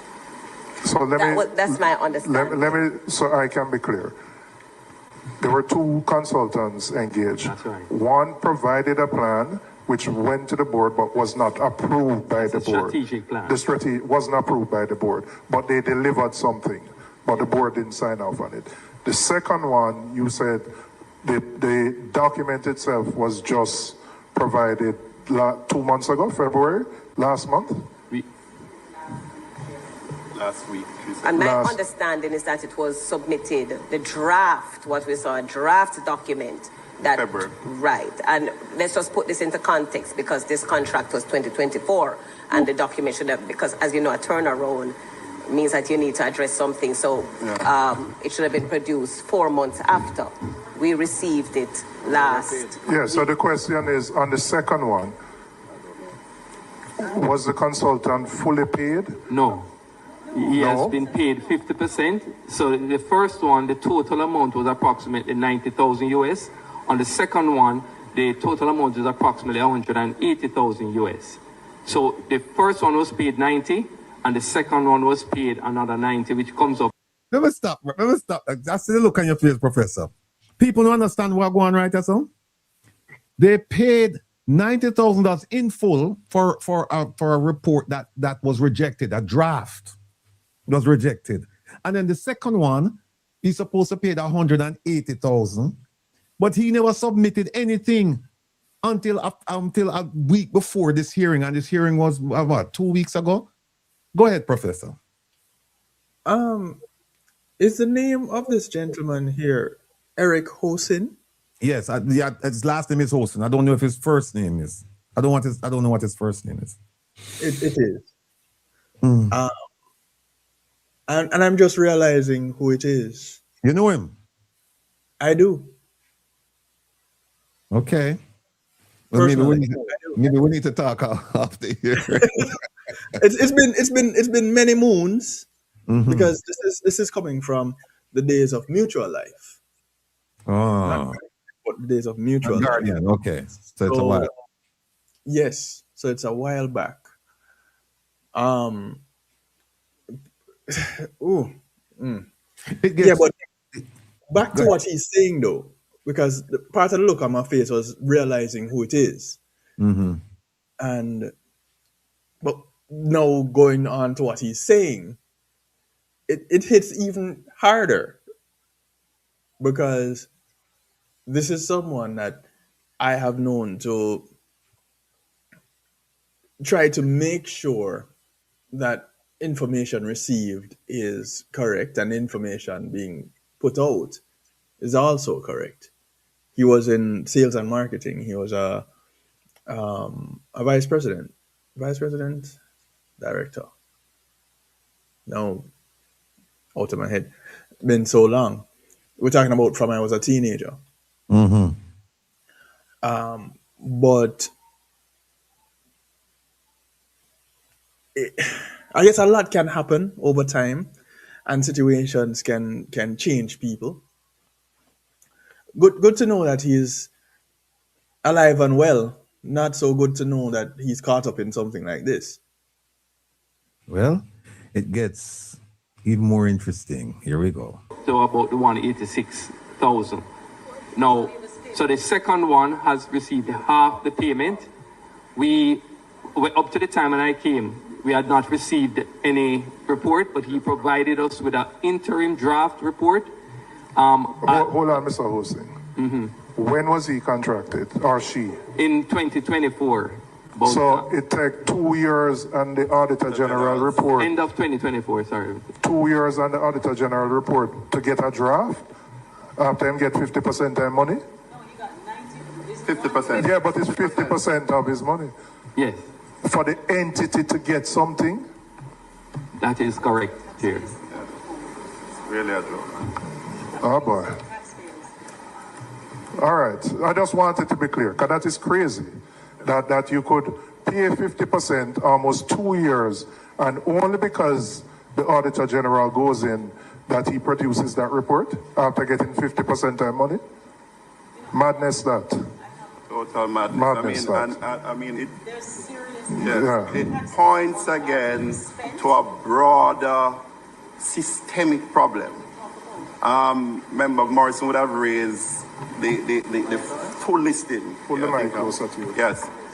Yeah, it points again to, a fundamental problem, which I don't want to blame you or the hospital officers directly, but there is a need for, and as we deep dive into further things, because Chairman, we may have to come back. Yeah, well, because there are a lot of issues that are here that needs to be properly ventilated, as Member Morrison is saying, so that the public understands it. But what is being painted is just, a free... People.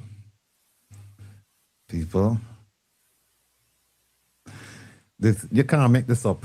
And like I said, we show the Jam commercial, and we want people to go back and watch it because it's going to be on the final exam. And you need to know about these committees, not because of a final exam, but because of your interest in your future. And even if you say, well, I don't have your children's future, your grandchildren's future, the future of Jamaica, we need to take an active role in these things. But I tell you what, we have more. And Kevin, before we finish, let me just talk about the pen release thing. Let me just finish this and then remind me to bring up the pen release thing. Here's another segment of the PAC.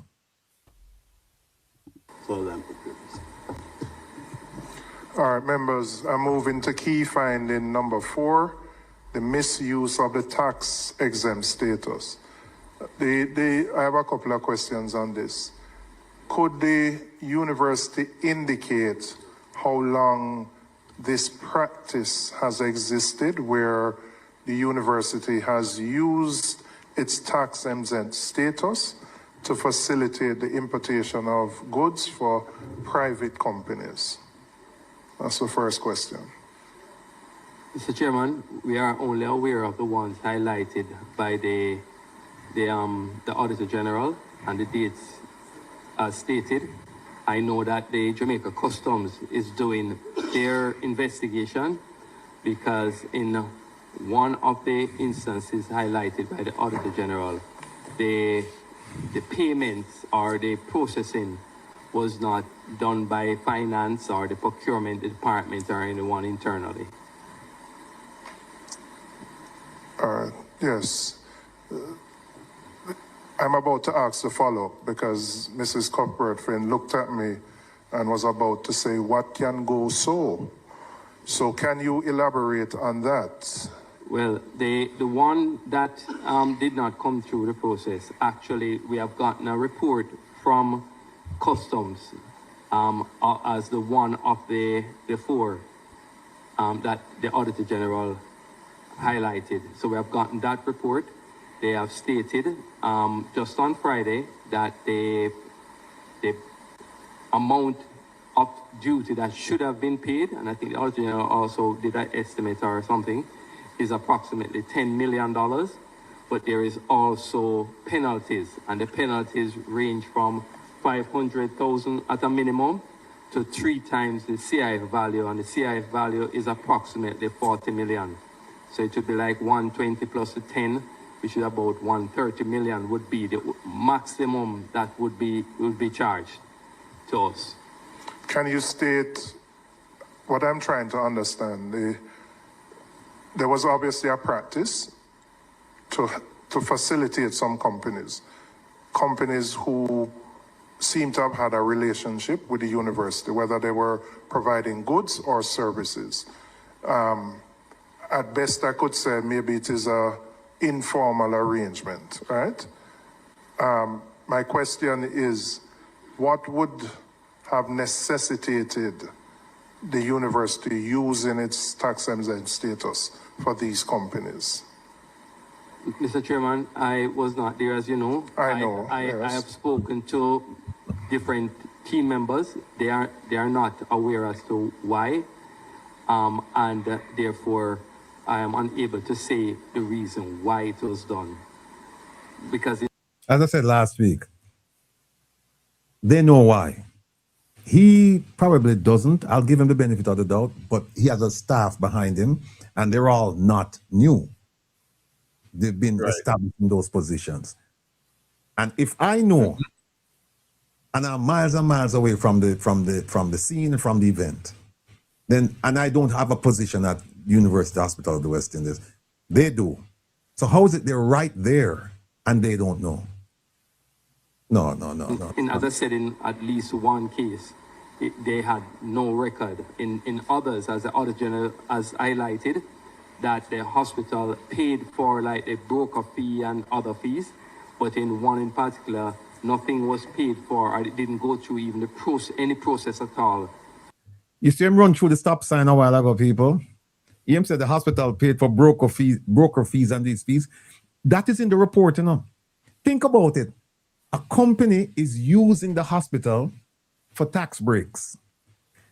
The hospital pays for the fees, the broker fees and everything like that. The goods come into Jamaica. The goods go to the company. The company turns around and the company sells the goods to the university hospital at a significant markup. Correct. And him slide through it and nobody say, wait, and pull, nobody say, whoa, and pull back the reins. I step on the brakes and say, whoa, talk to us about, these fees that the university hospital. Not only is the hospital granting a company to use its tax exempt status, but the university hospital is actually paying for some of these fees that the company should pay for. And then the company turns around once the goods get to Jamaica, and they say, oh, we're going to sell it to you now, university, and we're going to sell it to you for 4 times the declared value, 5 times the declared value, whatever. You cannot make this up, people. In a country like Jamaica, this is happening. In a country like Jamaica, this is happening. No. There's no record really of it. And it's not our goods. Based on the customs declaration, the goods did not belong to the hospital, and we're not a part of the hospital. And that is not true either, because when you read the report, it says that some of the goods, the university hospital vouched that the goods are coming in to be used by the university hospital. They vouched. It's in the report. Hospital assets. In more than one, you do have that happening in terms of not being ours. Ownership of is not. You're ours. saying in more than one case that is the case? Ownership is not ours. In fact, in none of the cases, even though in the case where we the crockery, we purchased it from the individual after the importation, and in the case of the garbage bins, we purchased those. But the other 2 cases, the asset was not purchased by us, even from a third part, a person who would have brought them in. So in 2 cases, these were providers providing services to the university. The university facilitated using the tax exempt status to bring these things in, and then the university paid the same provider for the goods. Yes. So, all right. Because we did not purchase the item, The item was not paid for overseas by the university. So why, okay, so. Hold on, stop talk. Don't say that. Hear what you need to say. So in a case like that, why wouldn't the university simply bring in the things on its own behalf? I'm unable to say, Chair, why the hospital chose this route and not purchase the item themselves. I'm unable to say why. And none of the officers that are there were able to explain to me why. Member Brown? Yeah, thank you very much, Mr. Chair. So the first question I want to ask Before we ask the question, Prince Silla is asking a question. Why the university hospital pays for the goods and then buy it back from the companies? Help me to understand the motives of the hospital. It is looking more and more like corruption, Prince Silla, because there's no reason why the university hospital should allow a company to facilitate its meaning the university's tax-exempt status. Bring the goods in. And in at least one instance I'm aware of, the university paid for some of the expenses involved with bringing the goods into Jamaica. Yeah. And then they turn around and purchase the goods from that company. It makes no, well, if you're looking for logic, it makes no sense. If you're looking for corruption, it makes perfectly good sense. Perfectly good sense. And I'm sure if they dig deep, they're going to find some interesting payments. I'm sure. On this particular issue as it relates to the misuse of the tax-exempt status, the Auditor General in her findings said companies.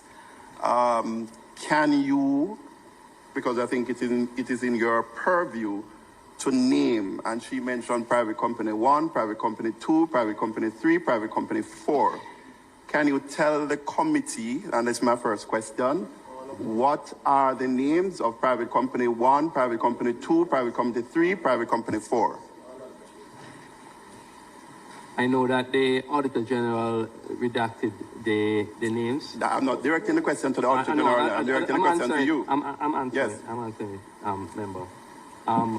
And we know that the you just the Auditor General's look a while ago. She looked at me, I'm like, where you bring me night for? Answer the question. The matter is under investigation. The matter is under investigation for one company, and I'm going to get to that. So I'm asking. It's under investigation for all, but only one. One case, and I can see. I just want to hear the names of the companies. I can give you the name of the one that the work has been completed by customs, and they have actually given us the report with the one name. No, I don't think that is acceptable, because I don't know. Did you issue the name? Because the name came out there before the customs report, as far as I know. So I'm asking the university hospital, through you as the CEO, to provide the names. This has nothing to do with the investigation. Do you know the names? Do you know the names of the 4 companies? I will seek guidance on releasing all the names, member, but I can share the name of the one that we have gotten the report of. I'm not asking you for the name of the one, but because why is there secrecy around naming all the 4? And how come the country heard of this one long before customs and things would have gotten the information from the university hospital? So I'm just asking you here, what are the names? This is my first question. Do you know the names? Do you know the names?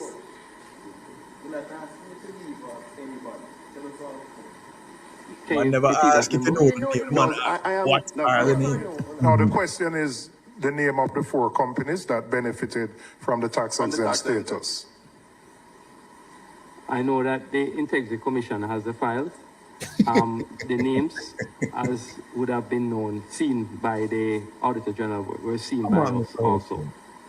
But in terms of the completion of the investigation, one has been completed. Are the investigations around the named company, which that name was in the public space for months, were those... We didn't release any names, you know. We have not released any names even to this point. But you're saying you know of one, and you can name one for investigations based on the report from the customs, which I have here, I can state what customs has stated as being the one company.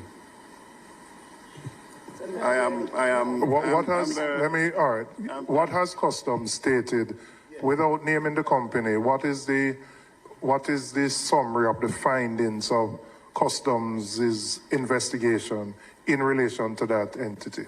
No, but I think, Chairman, before we go there, though, so the university is unable to name the 4 entities that have all benefited from the misuse as defined by the Auditor General's findings.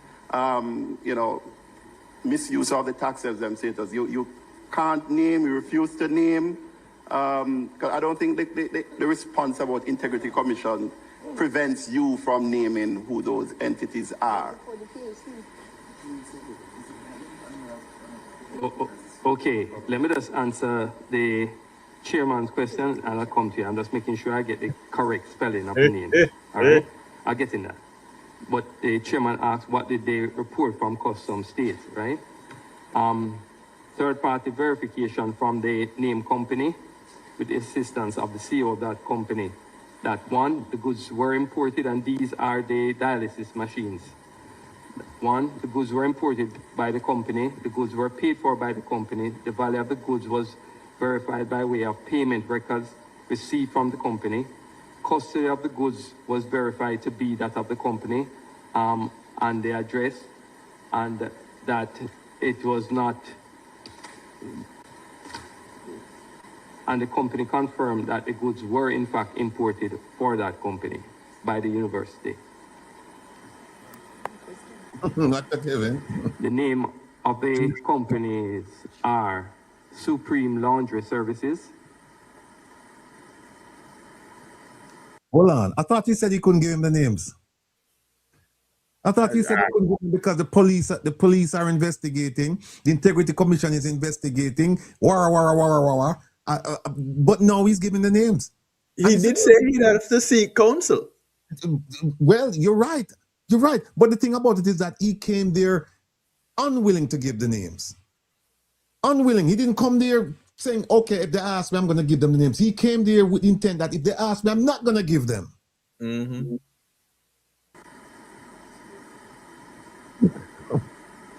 She look on him like, so why you stop? Go ahead. Give them the names. Willman's Sales. What's that? Willman's Sales. Willman, WILLMAN, Sales, SALES. Scientific Medical Services.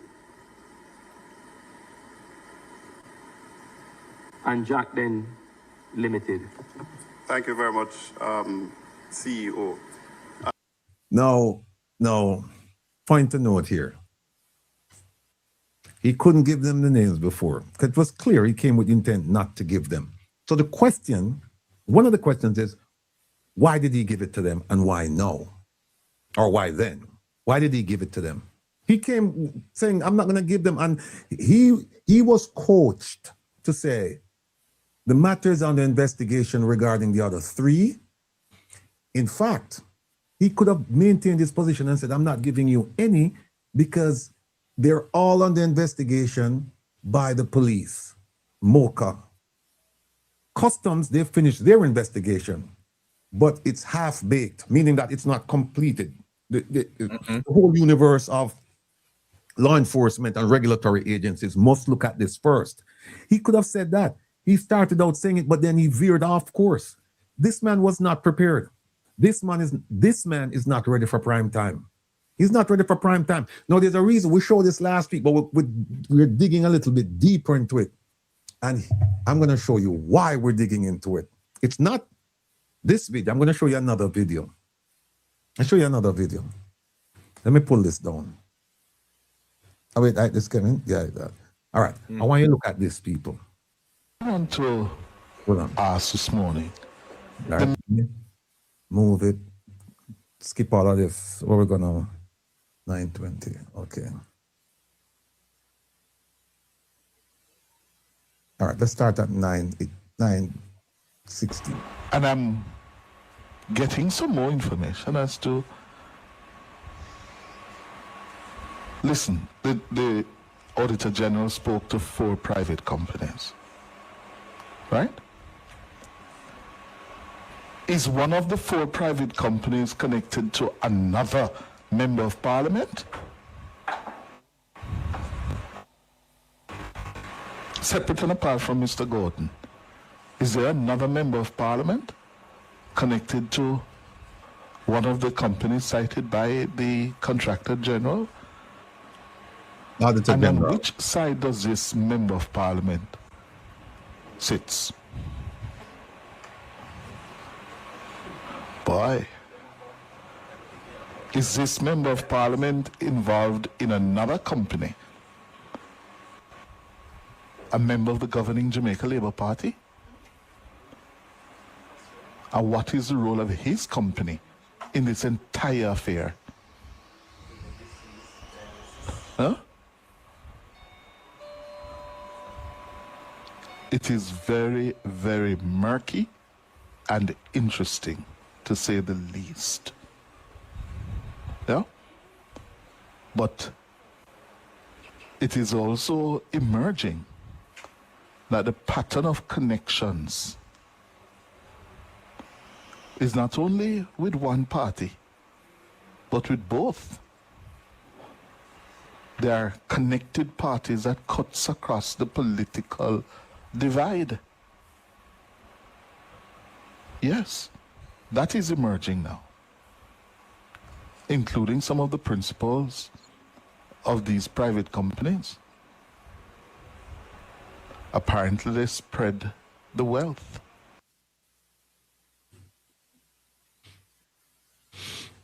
Folks, now you understand why I'm showing you this. Because remember, before the PAC met, this video with this gentleman came out and they were talking about Jack Den and they were asking questions. The name Jack Den, they came out. And if you listen to him carefully, he appears to have information about other companies, including one that he said, could it be affiliated with the Jamaica Labour Party? He said that with Jack Den, he didn't come out right and hammer Jack Den. He was asking questions of Jack Den and said, Mr. Morgan need to come out and talk about the issue. Well, since this Mr. Hossein exposed the 4 companies, how come we haven't heard from Mr. Cliff Hughes about the company that might be affiliated with the Jamaica Labour Party? How come? How come? You see, people, what is good for the goose is good for the gander. In politics, in life. And if you're going to apply it over here, I have no problems in it. If you're going to apply it over here, provided you apply it over there. Balance the equation. Yes. If you're going to make mention of this company owned by this PNP MP and you make a lot of noise about it, and you indicated that, hey, one of the remaining 3 companies have some JLP, could have some JLP affiliation. And now we have the names of all of them. So no, you don't have to worry about naming them now because Mr. Hossein did that publicly. So now you can go and talk about it. Where's the investigation as to who owns these companies and which one of them is affiliated with the JLP and so on? We don't see that, Professor. And that is where I have a problem. That is where I have because we're talking about when I do this, I'm not referring to parties. I'm looking at the people's interest. And to me, it no matter if a PNP involved with the money being unaccounted for, missing or stolen or whatever, it no matter if it's PNP or JLP, it's the people's money. That's what I care about. So I call the strikes them. I don't care. If it's a PNP, I'm going to call the PNP. If it's a JLP, what here it is that Mr. Cliff Hughes came out and he was very strident in his remarks about the PNP. The PNP owned Jack Den, right? The PNP MP, right? Ownership of Jack Den, and then he was going after them like no tomorrow. And now we have the names of the other 3, and we haven't heard anything. So I'm hoping that I'm hoping cricket. Oh, hold on, we have a cricket thing here now. Hold on, Kevin. Oh, see them. Yeah, man. That's what we hear. Yeah. So, people, and look, the Jack Den thing. I have an appreciation of what was done.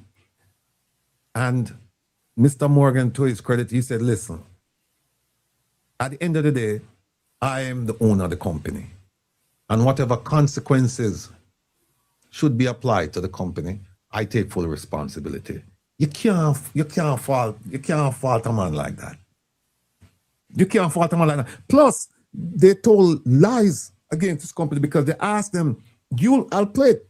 They asked them, did anybody benefit from Jack Den's importation through the university using its duty-free status, its tax-free status, to benefit Jamaicans? And Mr. Holson said, no, that I know of, and my staff here were asked, no. And that's simply not true. People, I'm not here to defend Jack Den, you know. I'm here to defend the facts and the people of Jamaica. And by the way, big up all of my supporters and family members, everybody over in Fletcher's land. And Portmore, big up on yourself, big up on yourself, big up on yourself. Love on the like cook food, big up on yourself. Yes, we are here, we are going big things, because them are big. Hey, Kevin, we have rabid supporters over in them place there, you know. Them are people, them are tell me, say, put the TV out, man, and everybody gather in the yard and things like that, and them watch the program. Because them say, listen, we learn when we watch a program there. We learn. So we are rich people, you know, Kevin. We are rich people. And every time I hear a story like that, that's why I can't sleep, you know.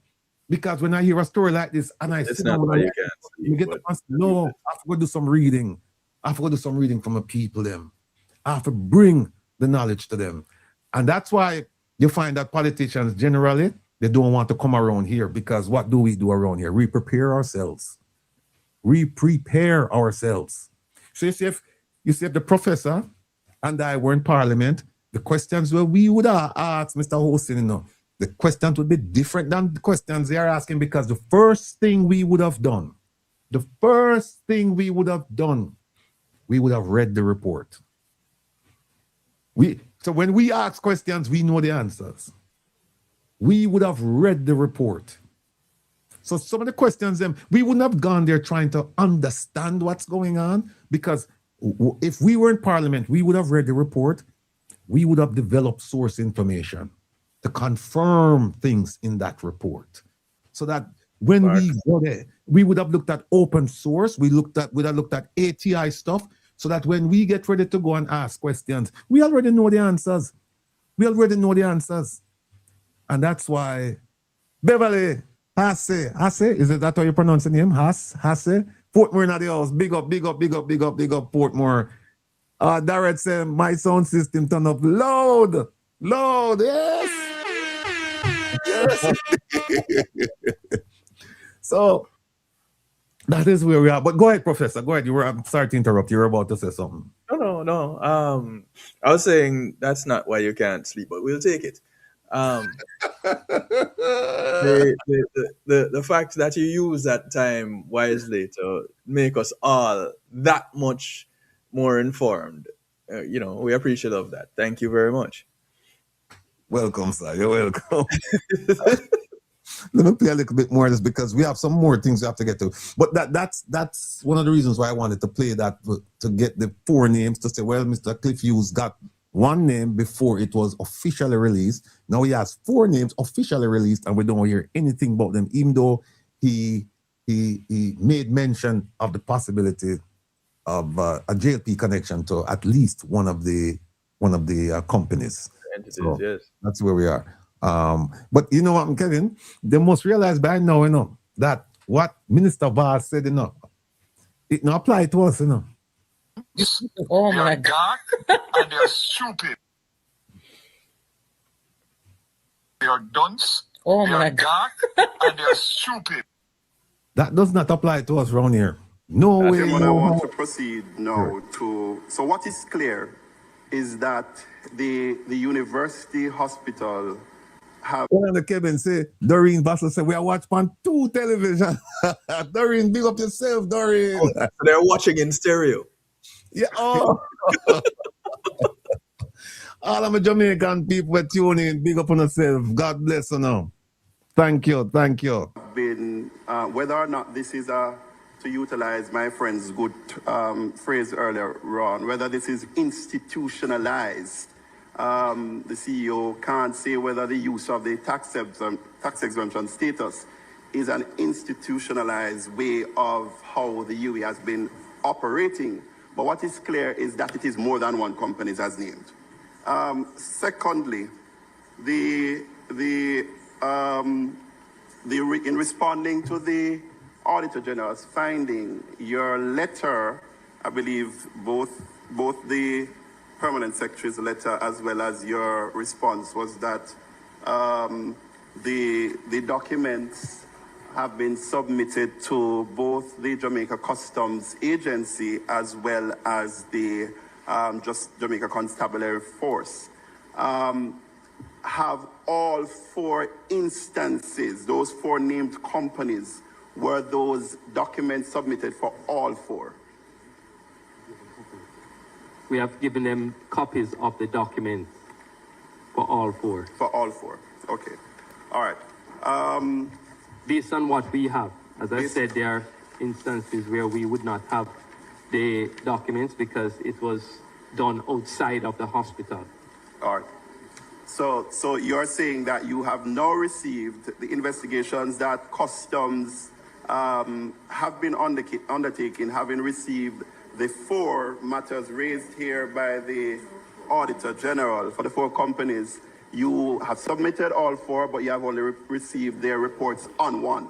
On 1. So the country... They have said that they will actually provide the penalties for that one, because what we have done, they have completed their assessment and determined that there was a 10 million duty that should have been paid for that one. Yes. And that they will provide us with the penalties, if any. Well, they said there's a minimum of 500.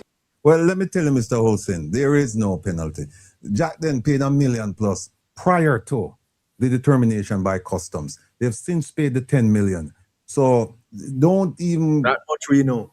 Yeah, and that's a fact. So don't even talk about penalty coming or anything. You have no control over that. Talk about things that you have control over and leave people business alone. So there will be a penalty. They will provide that to us in short order, and the other reports will be provided to us in short order also. Okay, so we will await that. And yeah, I was going to say, so again, as the follow-up, the committee would need, once you have been given that information by Customs, the committee would like a report on what Customs has found in terms of its investigation into all 4 and whatever remedies they have recommended for those companies to deal with it, the specific breaches. Okay, just to be clear, Chair, Customs has made it very clear to us that they have nothing to do with those companies. We are the ones, the hospital is the one who they are holding accountable to pay all charges and fines. As to you see what majority of people, the taxpayers are gonna get screwed. You hear what I'm saying? Oh, you know what I'm saying? The taxes and fines. Customs is saying we're not going after the 4 companies. We're going after the university hospital, and then you are responsible for making the payment. Now, whether you want to be reimbursed from the company, that's between you and the companies. That's none of our business. So if the company said we're not paying, the university hospital has to pay. So you know what that translates to? Higher medical costs. That's what they have to get money from someplace. So they're going to an entity that has certain exemptions as it relates to custom duties for custom duties? That's a good point.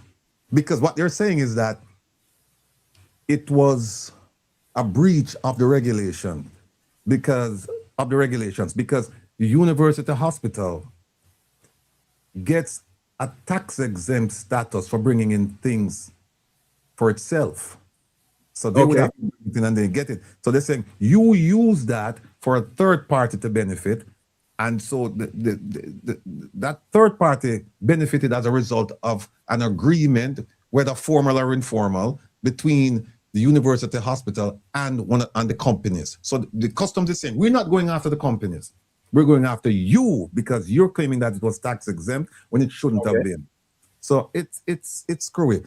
Kevin, do you remember the one where maybe Joan can help me? The one with the last one, the one OT sent it. I think it's the one with 108, 117.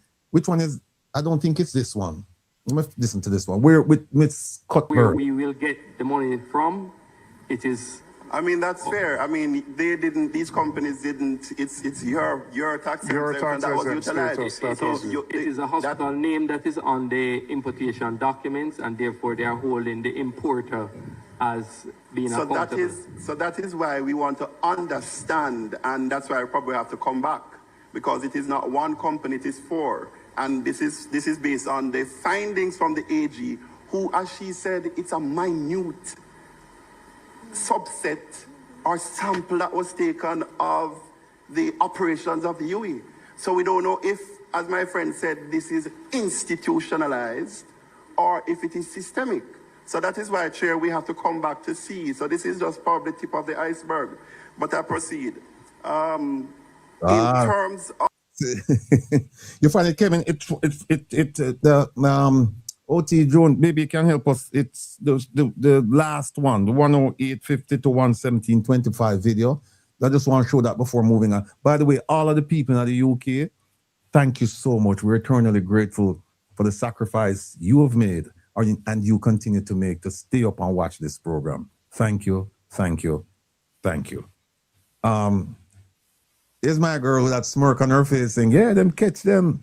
Because what she's done is that she's provided a roadmap for them, you know. She said, look, you're not gonna get in my car and I'm not gonna take you there, but I will give you the roadmap so you know how, you know, what the direction to follow. And that's exactly what's happening here. There's a third one I want to show you how unprepared some of these people are. Let me just, because this one is, I think this one is almost deep diving a little bit. Let me see. And it is also, and then they went and procured or brought the stuff in, and then we are buying it back. Well, not we, the University Hospital is buying it back, sometimes tenfold. So for example, waste bins for private company, 4. It says here was valued at 6.6 million. The company saved 3 million by virtue of the tax exemption. So they paid roughly 3.6.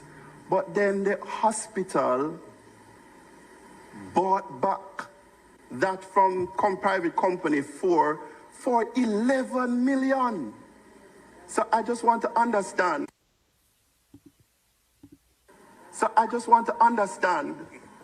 I want to understand. Yeah, Kevin, if you can find that for me, the one with Joan OT, see if you can find the one 108.50 to 117.25. You know, a dear friend of mine reminded me that Carl Samuda, and I remember him, he resigned, or he retired just before the last election last year, that there was a scandal involving the Mombasa grass, and that he took the check to Parliament to pay for the grass only after the IC deemed him ethically reprehensible. I think that's what it came out in the Gleaner. I'm trying to pick it up here. It says here, Samuda was ethically reprehensible in Mombasa grass saga. Though not criminal, Carl Samuda's conduct in allowing a government entity to cultivate grass on his private property while he was agriculture minister was ethically reprehensible. I mean, think about that, people. And what happened to him? Nobody called for his resignation.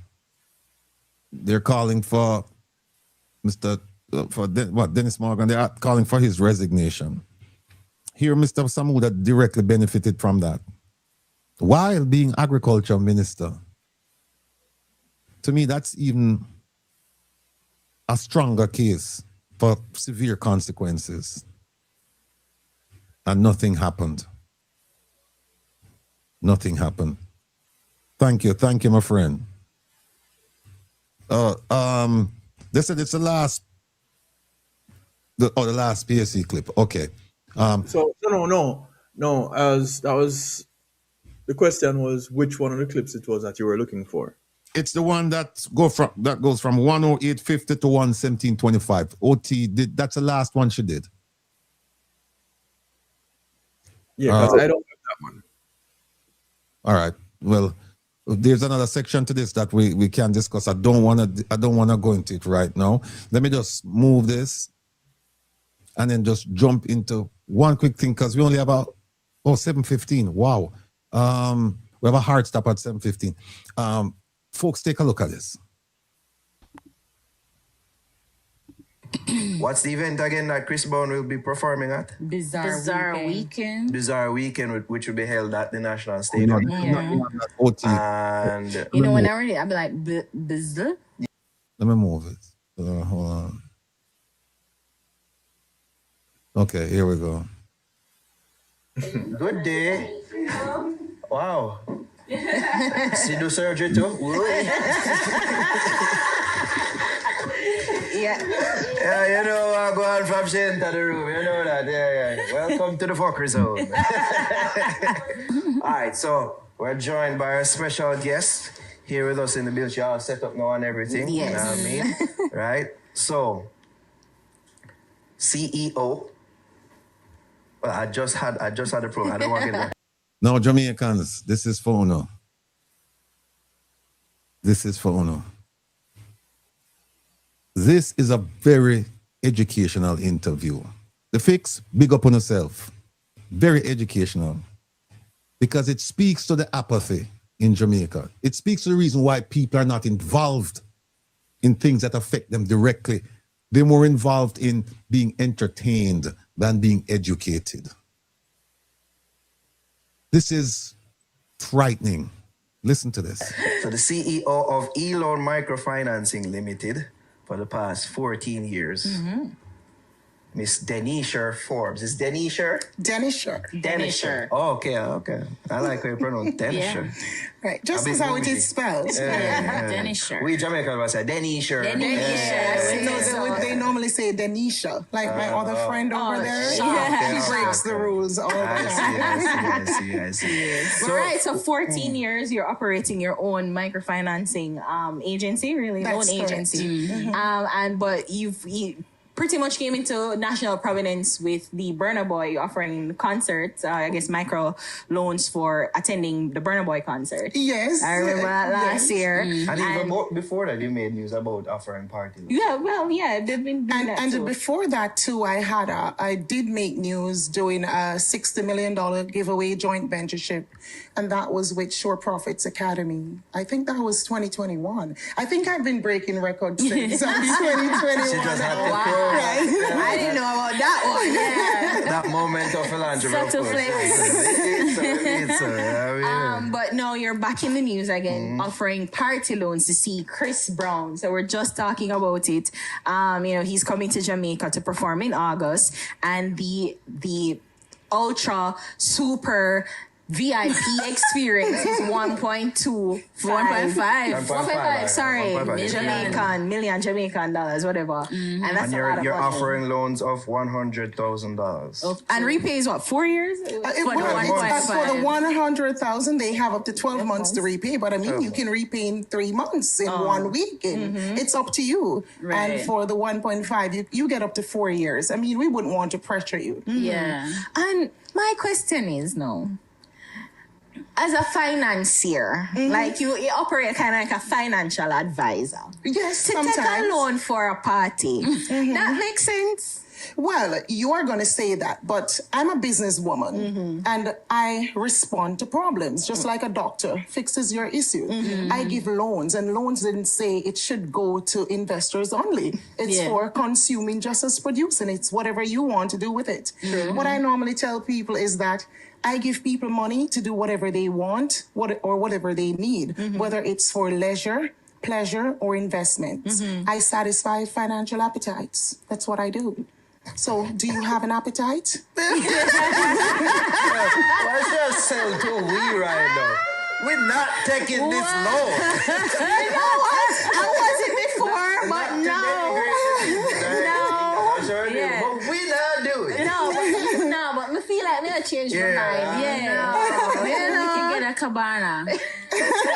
That you are, But the thing is like I've heard it though with Dream Weekend. People take they take loans. I've seen the reports a long time ago. Like people take loans to go to Dream Weekend, and I'm just like, to me, it just don't seem like a a good business decision to take a loan for partying, because, you know, if to take a loan, that means that there's a gap. Yeah. Okay, let's look at the persons that earn the average income in Jamaica. Based upon your expenses, most persons would not find a lump sum of 200,000 or 300,000 to go to an event, you know, get yourself all dolled up or whatever it is that you need to do. Most persons would struggle. Just like the Americans or the Europeans, whoever it is, whenever they're coming here, they spend their credit card to come on vacation. And some persons actually take a loan. You must understand that if you want an experience, if you want something, people take loans for varying reasons. And I would know this because I started out from very humble beginnings. I'm not sure if you read my profile, Yeah, but I did. I literally started out with 6,000 Jamaican dollars that I never really had. All right, hold on. Yeah. All right. So there it is. You get a loan and you go boogie. All right. And you go back home and your problems are still there. No, you go back home and have more problems. You have more problems, yeah, because you have to pay back this. So you don't have food on your table, but you're able to take out a loan to go watch Chris Brown. Chris Brown is a good artist. Yes, I understand. But you can watch Chris Brown on YouTube. But no, you want to be there. And you go there, Chris Brown collect him money, Chris Brown gone home. Richer than him come Jamaica. And you go home poorer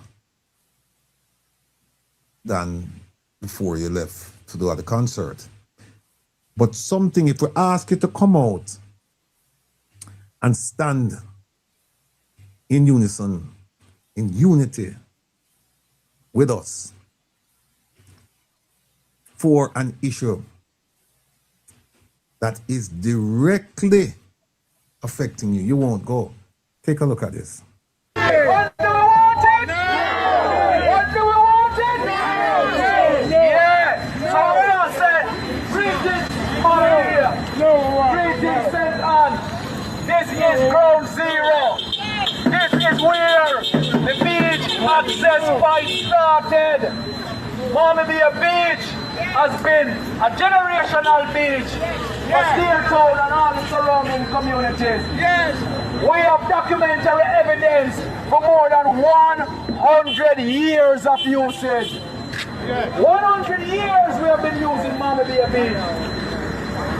Unlike Nicodemus in the night, Babylon scooping under the disguise of COVID-19, with police and soldiers locking out the community, building concrete walls, sticking up iron fishermen them as them come out of the sea, and rip off, yes, the general, rip off the nation, displace us from our beaches, and we drop the thing in our courthouse. You see how many people at that protest? You see how many people? And it's about what? It's about beach rights. It's about the right of every Jamaican to access the beaches of Jamaica. And you see how many people show up for that, right? Now, take a look at this. Let's see this.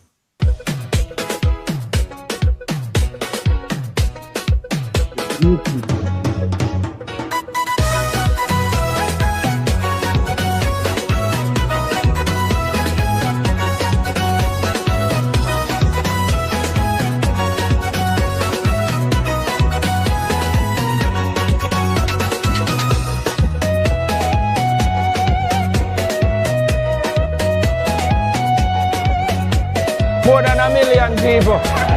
That is it, that is it, that is it. We're there. Look good. So we're right. Outside. All right, let me show you another one. Look at this one here.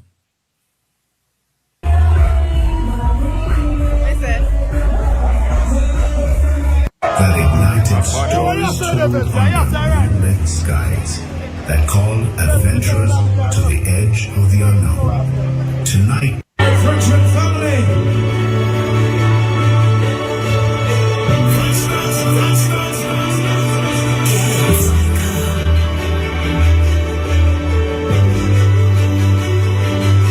Are you ready? Holds a new surprise.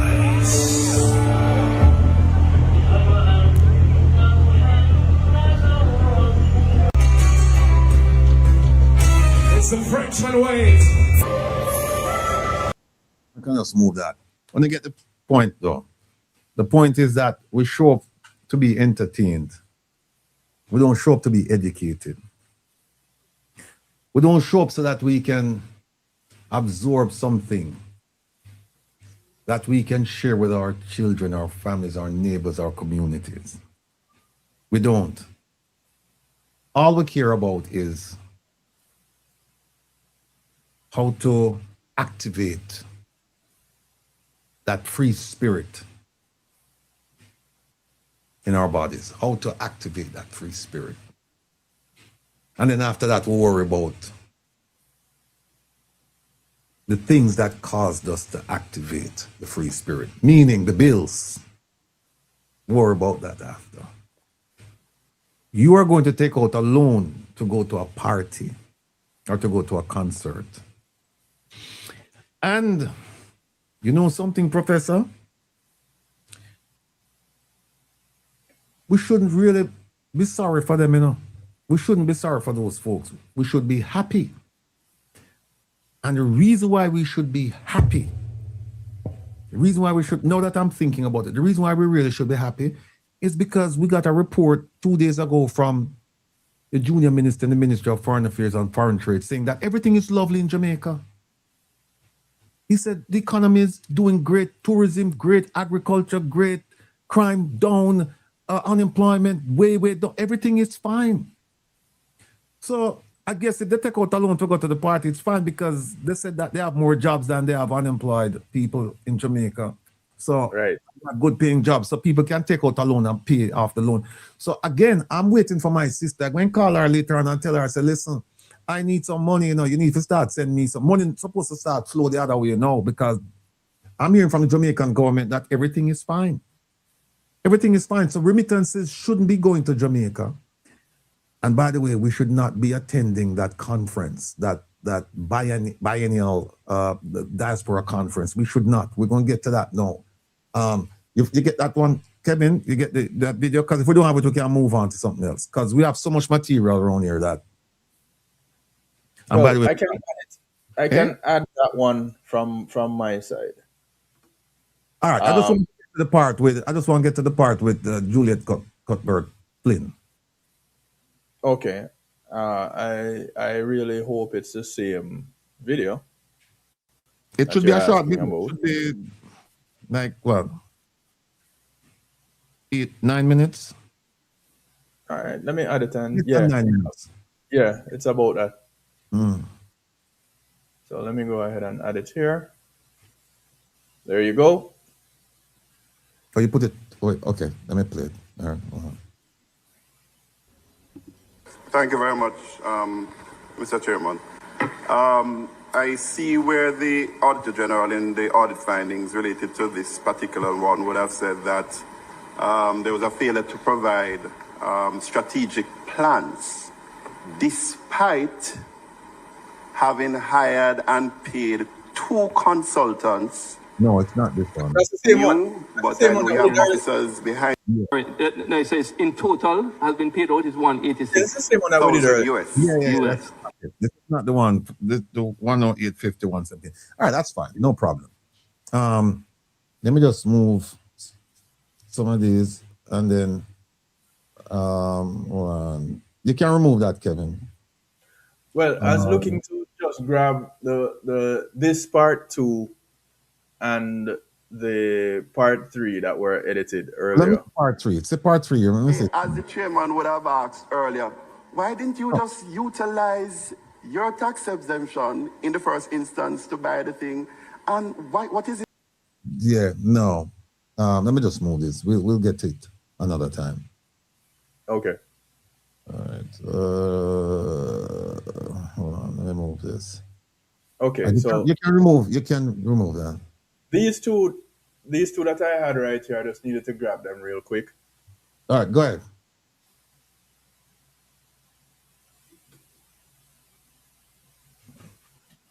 Freedom says, stop the remittance and we'll see how well Jamaica is doing it. The BOJ is spending money to keep the dollar from land sliding further against the US dollar, but the liars keep lying and people keep partying. Yes, indeed. You finished? I hope so. My side is delayed, so I hope so. Those are to replace the 1 and 2 that were there that we edited earlier. All right. Because time I run out now, we know. Yeah. I want to get. Go ahead. All right. Let me move this. Stay with us, folks. Let me see what else is here. All right, we have to skip Burchell, we have to skip Hazan. We have a whole bunch of things here we have to skip. More Tufton, GDC conference. All right, so here's what we're going to know.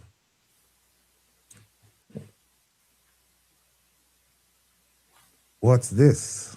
Hold on. What's this one right here? Okay, save those two for me. And This one here? Once it says save, just say yes. Just say save it. One though. All right. Which one? It's one. It's 2 PDFs. Okay. They're saved right now.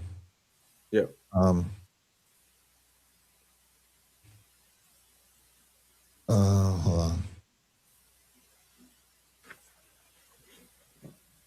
on. As Will is doing that, just as a reminder, all donations today during this program and the program to follow goes towards assisting a member of the diaspora that is in dire straits. So as you're listening, if you're so moved, whatever it is you're moved to donate in assistance, go ahead, visit the One Jamaica Legal Defense Foundation website, OJLDF.net, and click on the donate button. And whether you state that it's for that purpose or not, today's donations go there. If you choose for it to go somewhere else, please make that notation for the tablet drive for students, for high schoolers, for Melissa relief, towards legal fees. You go ahead and make that notation. Outside of that, it goes towards assisting this member of the diaspora. We're going to run out of time now, Kevin. So we could just go to the 10 reasons. Where is that? Well, that was what we did, the edit just now. So that was part 2 and 3. Yeah, So, if you can put it up for me, please. You're doing the PDFs or are you doing the videos? No, you do the PDFs and then we do the video. All right, so for the PDF. You know what? No, let's play the video with the minister telling everybody how wonderful Jamaica is. Hold on a second. Yeah, let's do that. Here we are. You can move this one right here. What, mine? Yeah, I can move yours. Here we go. So here he is. We see him. Can I ask him to unmute? No, folks, what you're going to hear now is a revelation. Well, actually, it's not a surprise. It's just a revelation for some people hearing it for the first time. You know, you hear the whole package. Because normally you hear the Prime Minister talk about debt to GDP and crime. And then him come back another time and we'll say something. But this gentleman put the whole ball of wax. Him just threw everything. And these people sat there, and I don't know, I don't want to make any judgment about these people because I don't know them. I don't know how they perceive what the government is doing. I don't know how they perceive the diaspora in terms of an organization and what it should be doing. But let me just clearly and unequivocally tell you this. I am 100% sure about this.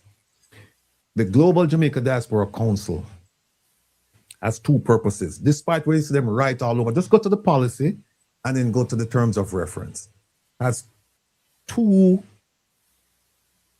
main missions. One is for the diaspora to help with national development. What does that mean? We help Jamaica develop. So, you know, we take some expertise and we lend expertise, or we bring expertise to bear on a particular subject so we can help develop the country. We go back home, we help do this, whatever it takes, all hands on deck, right? And we get there and shoulder to shoulder, we pull our weight, we do what is necessary to ensure that Jamaica is productive, prosperous, and a success, right? Diaspora assistance. The second one that you don't hear about, but it's written, is for the government of Jamaica and the council to assist diaspora members to become prosperous in the countries where they and their descendants live. And that's why we're talking about having a fundraiser tonight for one of our family members. They're supposed to be doing it. But you don't hear about that. All you hear about is come back and do this, come back and do that, and blah, blah, blah, blah, blah, blah, and it's friends and company. It has nothing to do with the ordinary Jamaican. Nothing to do with them. Whether you're living in Jamaica or outside Jamaica. The Global Jamaica Diaspora Council, despite its mandate, is not functioning as a body to provide assistance to you. No. Then how can you support it? How can you support it with this conference that they're having? How can you support it? Of course you support the Global Jamaica Diaspora Council if it's doing what it said it is supposed to do. Help diaspora members to become prosperous in the countries where they and their descendants reside, and help with national development. Yes, we support that. But what we're seeing is something different than the mandate. So now what we're going to do, we're going to play the minister highlighting Jamaica's success. And in doing so, what he's making an argument for is that the diaspora should not provide further assistance to Jamaica because Jamaica is doing well. Here we go. Right. Welcome back. Welcome back, indeed. Are you able to hear me now? Yes, Minister. Yeah, loud and clear, Minister. Right, CG, your system is such that the personal account is in the Zoom. You've been telling them about. Okay, it starts at about 1 hour. Again, it's good to join you all. And Oliver, I suspect you've been telling them about the Diaspora Conference coming up. Definitely. Right. And we do it every week. Every week we have this call and we actually encourage persons to register on the spot. And we thought it would be a good opportunity to hear directly those who weren't at the launch. Let's hear directly from you again. Some of the great reasons to be at the greatest conference in the world.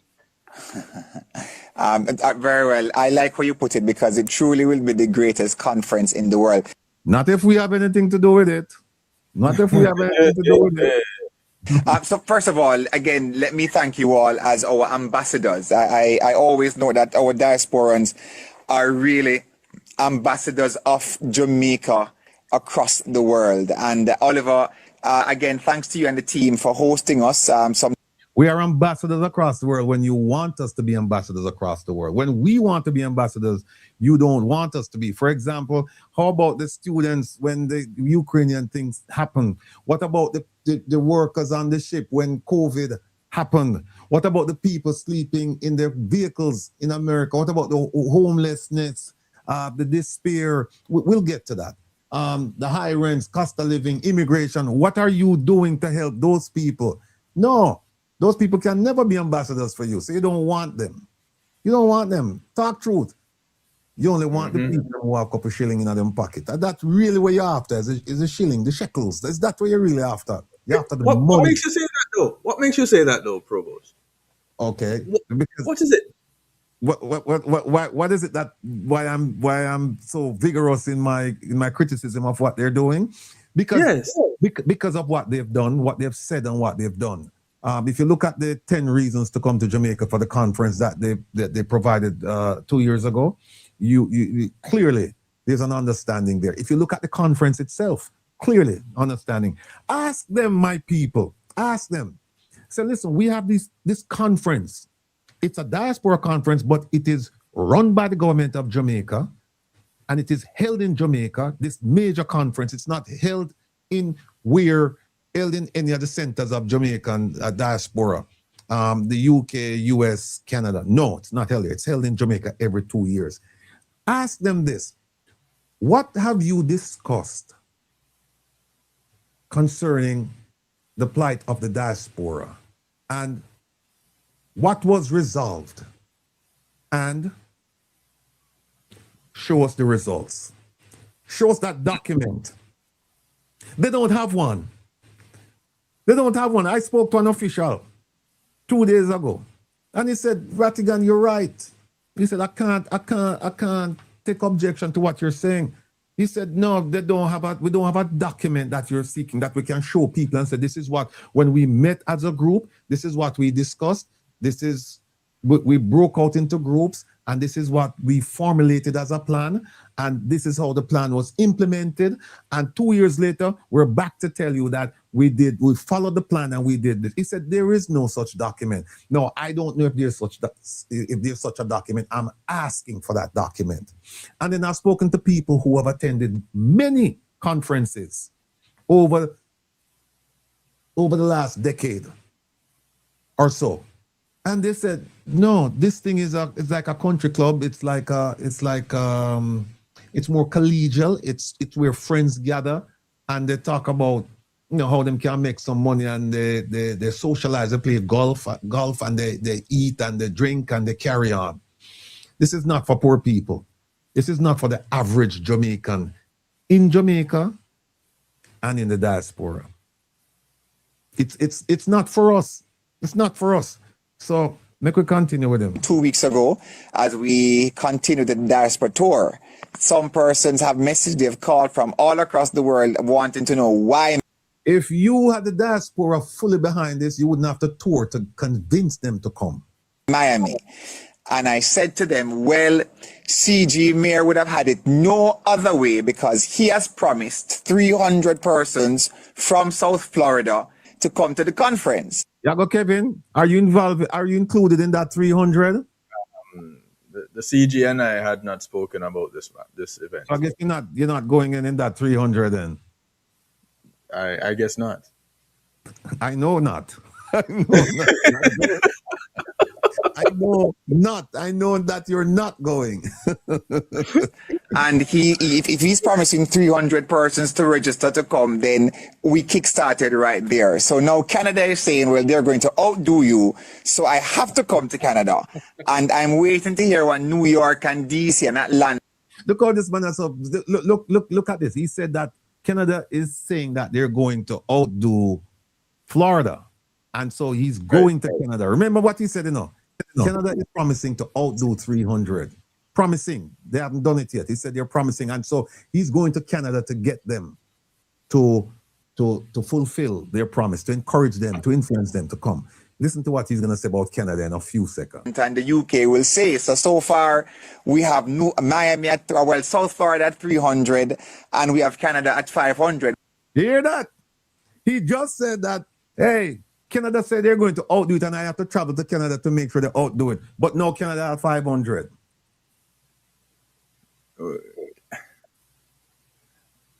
You know, I wonder, did CG Mayor actually tell him that he has 300? We're hearing him say it. Yeah. That's true. So, He might and not tell- he I'm might tell tempted him, to we ask don't him, know. but I won't. Yeah. Here we go. Which means, Oliver, you have to up your game now. So let's see if we can get an extra 200 persons to match Canada at the end of this call. Listen, the truth is Jamaica is destination trade and investment. It is something that not only I believe, but it is something that we have proven. When you look at the real estate market in Jamaica and the rate of interest on your investment, it is absolutely phenomenal. When you look at the progress that we have made in agriculture, again, remarkable. Every time I speak to Diaspora, Minister Green always says, Minister, please tell them about our orchard crops and all the gains they can make in agriculture. And we're now twinning technology, including AI, with agriculture as we focus on greater food security. So when you look at what happened with Hurricane Melissa. Hold on. What happened to the agriculture deal that you had with Morocco? We're not talking about the fertilizer now, no. There was an addition to that deal that says that they're going to provide the technology. What about the Israeli technology? Remember when the Prime Minister went to Israel in 2017 and he said that they were promised all kinds of technology to help the Jamaican farmer? What happened to that?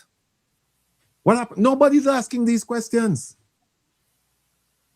Lisa, again, you know, our Prime Minister has made it very, very clear. We're not going to sit down, pretend that we're helpless, and look at the hurricane as a disaster that has completely devastated Jamaica, but rather as an opportunity as to how to rebuild in a more resilient way. So Jamaica's model, I was at a conference in Africa. I just got back on the weekend, and Jamaica was at the spotlight of that conference when we looked at the small island developing states and how we can improve our resilience to natural disasters. And again, you know, I was able to highlight Jamaica's position on that. And so what we want is members from the diaspora to come to Jamaica, be a part of the rebuilding, be a part of the reconstruction, be a part of this sort of resilience mode that we're going into. Now, when I mentioned the construction area earlier, one of the things we'll be doing is we'll be moving some of our towns. So when you look at Black River is one of the older towns here in the Western Hemisphere, certainly in the Caribbean, and we're moving Black River from the coast further inland. And again, major reconstruction. You're talking about we're going to need persons to collaborate in terms of climate. Why people are asking what? So when you move Black River inland, what's going to happen on the coastline? Where are you going to at the coastline? You're going to build hotels, or people going to develop? That's prime coastline. What kind of question that, Provost? That is prime real estate. Yeah, that's what I'm saying. People supposed to see this for what it is. He's moving. He might move the undesirables inland so that him can get the desirables to go on the coastline. Valuable real estate. People think, man, think. And by the way, how many of us sitting in the diaspora now can go and purchase some of those prime real estate and talk about we are investing in resilience? How many of us can do that? Most of us are looking at bills right now, you know.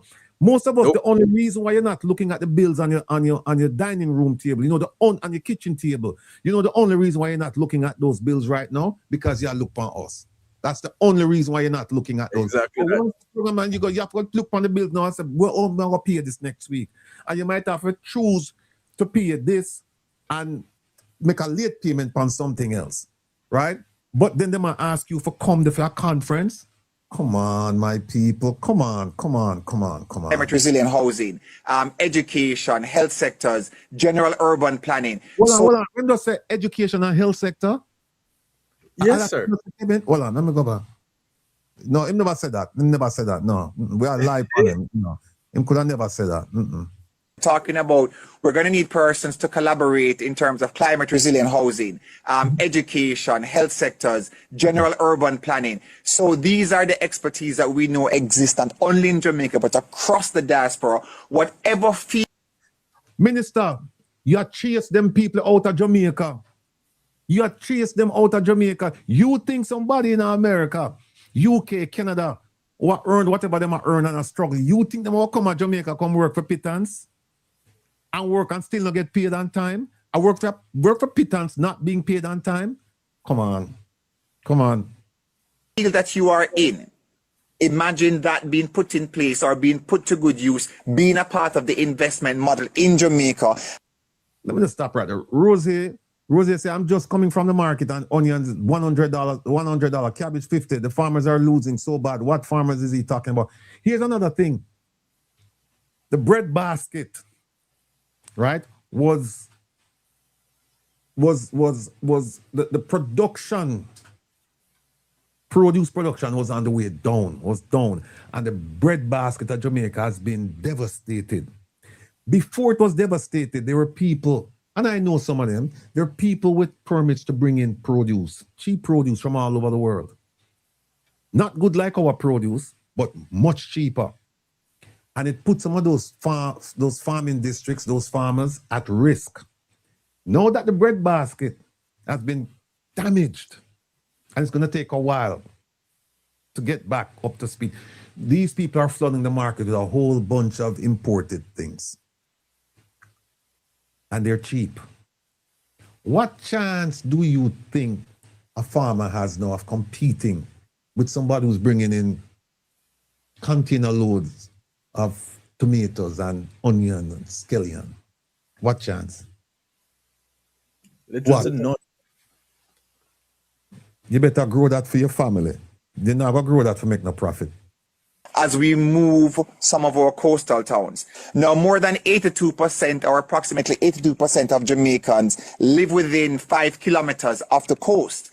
And with climate change being a reality, your government, led by your Prime Minister, has taken the very bold decision that we have to move some of these towns from the coast further inland.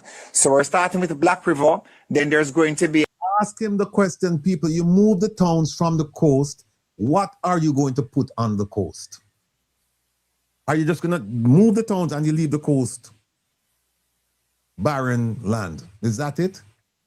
You don't do that with coastlines. We know that. Cities grow up around coastlines. That's why Black River was there. Or that's why Black River is still there.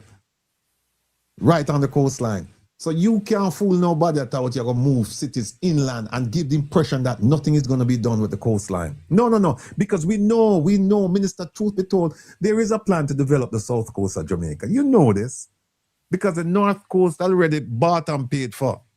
And so now they have to look for virgin territory where they can get land cheap because you can't buy land on the north coast. So now they're moving to the south coast. So you come with this foolishness and I tell people it's nonsense. No. Who he's really talking to is really talking to people with money who want to go and build hotels and all that. That's who he's talking to. He's not talking to me and you, Kevin. No, he's not talking to us. That's why you're not one of the 300 going. That's why I didn't get one of the invites. You're absolutely correct. Lucie in Hanover. Eh? My money not tall enough. Well, first you have to have money. I mean, I have $1 in my pocket, I can buy a bus. I have $1 in my pocket, I can. In fact, I have two $1 bills in my pocket, I can buy 2 bus.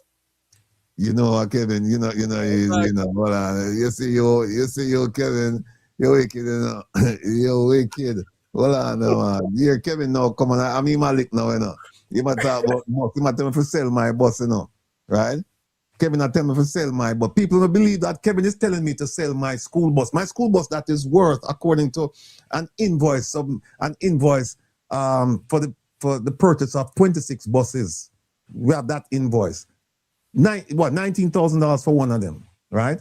And Kevin is talking about my $1 bus. So I guess Kevin is telling me that I should sell my bus and then take the money and go to this conference, right? Well.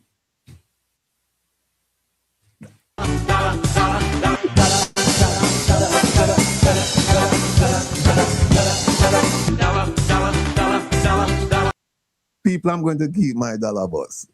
I'm going to keep my dollar bus. We're looking at Negril as well. We're looking at several areas across that Montego Bay belt going all the way down into Portland. So again, great opportunities for growth and investment across all sectors as we move these coastal towns further inland.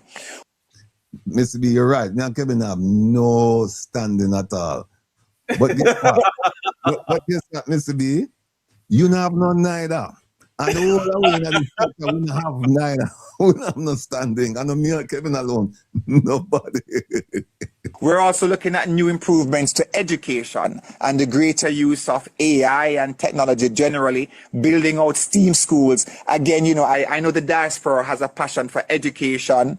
You have a passion for health services generally.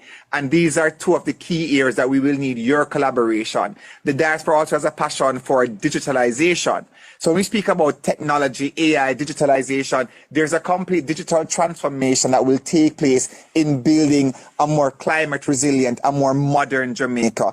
And again, these are areas in which we are seeking your expertise, your investments, your collaboration. Yeah, the key word here is investments.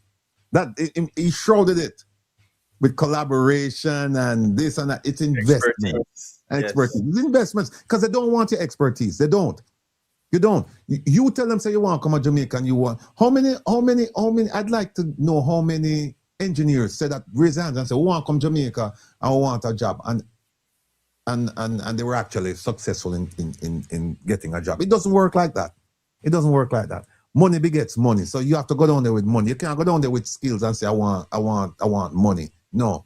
You better go with money and no skills than skills and no money. It's ideal if you have skills and money because then you can dictate terms. But usually that's not how it works. And just your and just your thought processes generally as to how we can work together to build a better Jamaica. So the Diaspora Conference, June 14th, 18th, those are the strategic discussions that we're having. We've also spoken to we had a meeting with the Small Business Association. CG Mayor was actually in Jamaica last month for that meeting. He might have meetings himself with those are the meetings we're having regarding the Diaspora Conference. Is he having meetings with diaspora members? And by the way, the Prime Minister is having somebody's giving him some award. I don't know if he paid for it or what, but he's getting some award. And if you look at the people that they would like to attend, my people in the diaspora, 99% I don't know. Them don't want to there. They'll take your money, but they don't want you to come and rub shoulders with them because they laid out who they want to be there. They primarily want investors.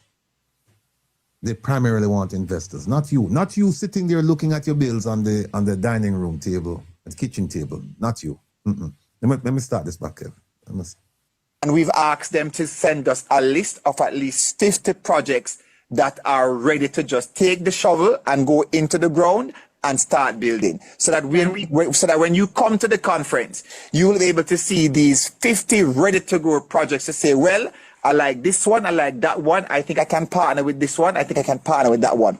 I had a meeting with a young man from Canada who is in Jamaica now, getting a head start on some projects, but he says to me, Minister, you probably don't recall, but in 2024 at the conference, I was here, I sat on an educational panel. He was able to meet other members from the diaspora. He lives in Canada, met up with someone who is in Florida, met up with Victoria Mutual, and they're now collaborating with different programs through funding through VM in Canada and in Florida, the US. So again, it shows you the kind of networking. Minister, ease yourself. 2 years ago that. And the project no come to fruition. I talk. 2 years worth of talking. So ease yourself. Stop patting yourself on the back. And by the way, that's one person. How many people no claim so hundreds or thousands of people come at the conference and one person you can think of? I thought you were gonna say a group of people. You say one gentleman from one young man from Canada, and he's still talking. And notice how they use the word collaborate a lot, They use the word collaborate a lot. Yes. And all collaborate means that we are talk. That's all. And we may talk only once every 6 months, but we're collaborating, right? That is not the same as implementing. That's not the same thing. And he knows it. He knows it. That can materialize out of the conference. See, that's the word, materialize. Not collaborate, materialize, or implementation. And again, this year, we're using a greater focus on, again, the AI, the digitalization, to connect you not only with government agencies, but with also fellow conference goers, so that you can have your own network. So when you come... Hear that? Network. Bill payers in America, you can... This is not for you. Or your network and you have bills to pay. This is not for you. To conference this year, you can use your cell phone. Your registration will take place in your wristband. And by the way, if you have the kind of money where them all look for, you don't have to go to a conference to get things done. If you have that kind of money, the way technology is these days, you don't have to do that. You can call somebody in Jamaica as your agent, you know, and then you can work it, or you can call directly. Oh, by the way, you don't have to do that. You know what? You can go to the consulate or the embassy or the high commission. You can go, Jam Pro is there. You can go right there and do your business. You don't have to go to a conference if you have that kind of money. No. Look, the people where we are talking to Kevin, they must go there and a beg to get a passport even issued. Yeah. And wait 6 months, a year to get a passport. So why not go take money and go to this conference? So this conference is not for you. It's not for you. So in other words, your data that you upload, your LinkedIn profiles, your socials and so forth, what you do, what you'd like to do, that will be fixed to your wristband. You can now take your cell phone, scan. Rosalie, I know you feel sick to the stomach to watch him, but here's what, Rosalie. If I just tell you that he said this, a lot of people, them say, yeah, Rattia talk and Rattia spin things. So that's why I need people to listen to him and decide for themselves whether or not to go to the conference. I am telling them don't go, but I need them to listen to him and then make up their mind. Because we're going to show you something, despite we must say we're going to show you one reason. We have a lot of reasons, but we're going to show you one why I'm definitely not figure. And the wristband, and you're in direct contact with that person. So you have them. Wow. So the days of passing business cards and then, you know, you lose the card, you leave it in your jacket, you probably leave it in your handbag or your purse, and then you don't know where the card is. So we're moving away from that. So it's a simple tap. When you interface with the government agencies and departments, again, you can scan. They will have their tablet, and you scan, they have your information. So if you're interfacing with, let's say, PICA, for example.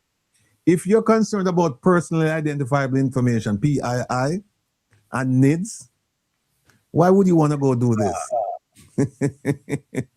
Why would you want to do this? Look at Joyce Keezy said that intern now to sign language. And you know, you want to sort out the citizenship or you want to look at something else, you scan, tap, they have your record, you have the information, you can do a quick email follow-up and so forth. So it's a better way, we call it B2B or business to business. People want to remember the Romanians who got caught in Jamaica with what do you call it? They got caught in Jamaica with some of the machines that you use to clone cards and all of that. Yeah. And then they also caught some Chinese with it already, right? You see, when this happened, they guarantee you, well, no, I better not say it. Let me stop right here. Let me just move on. Let me just say, just remember the Romanians and the Chinese. That's all I have to say to you.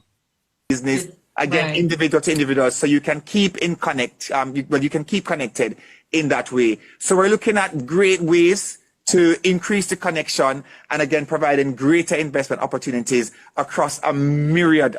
Yes, Magallian, you're right. Skimmers and Nordy said by the time you reach back to Canada, them clean out all of your account. Of sectors. So I'm really excited about the conference. Our conference chair this year is Mr. Earl Jarrett. And we all know Mr. Earl Jarrett and the JN team. I mean, listen. How come none of the conference chair them come from the diaspora?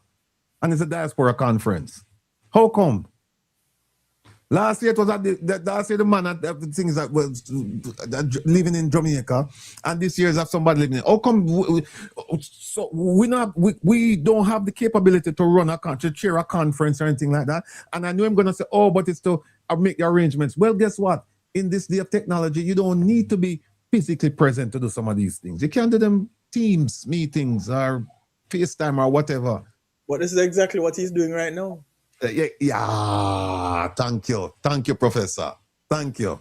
If anybody knows investment, JN knows investment. You know, they've done it in Jamaica, they've done it in the UK. I mean, they're Margaret, I'm sorry I forgot, but you forgot your bed now. But Margaret, if you get a chance, please tune in at 8 o'clock. Tune in at what time now? An hour and a half from now to Reggae Global Radio. We have a very special guest. We have lots of guests. We've had guests on that program. We've had producers, we have artists, we have all kinds of people. But we have a special guest coming on tonight, bigger than everything, anybody we've ever brought on the program. Trust me. So please, you can, if you feel like leaving now, leave now. Get a nap for hour and a half. Sleep because Margaret in the UK. Yes, she said she have to go up now. She have to go sleep. Yeah. Well, actually, it's because of him why she have to go. The gentleman on the screen.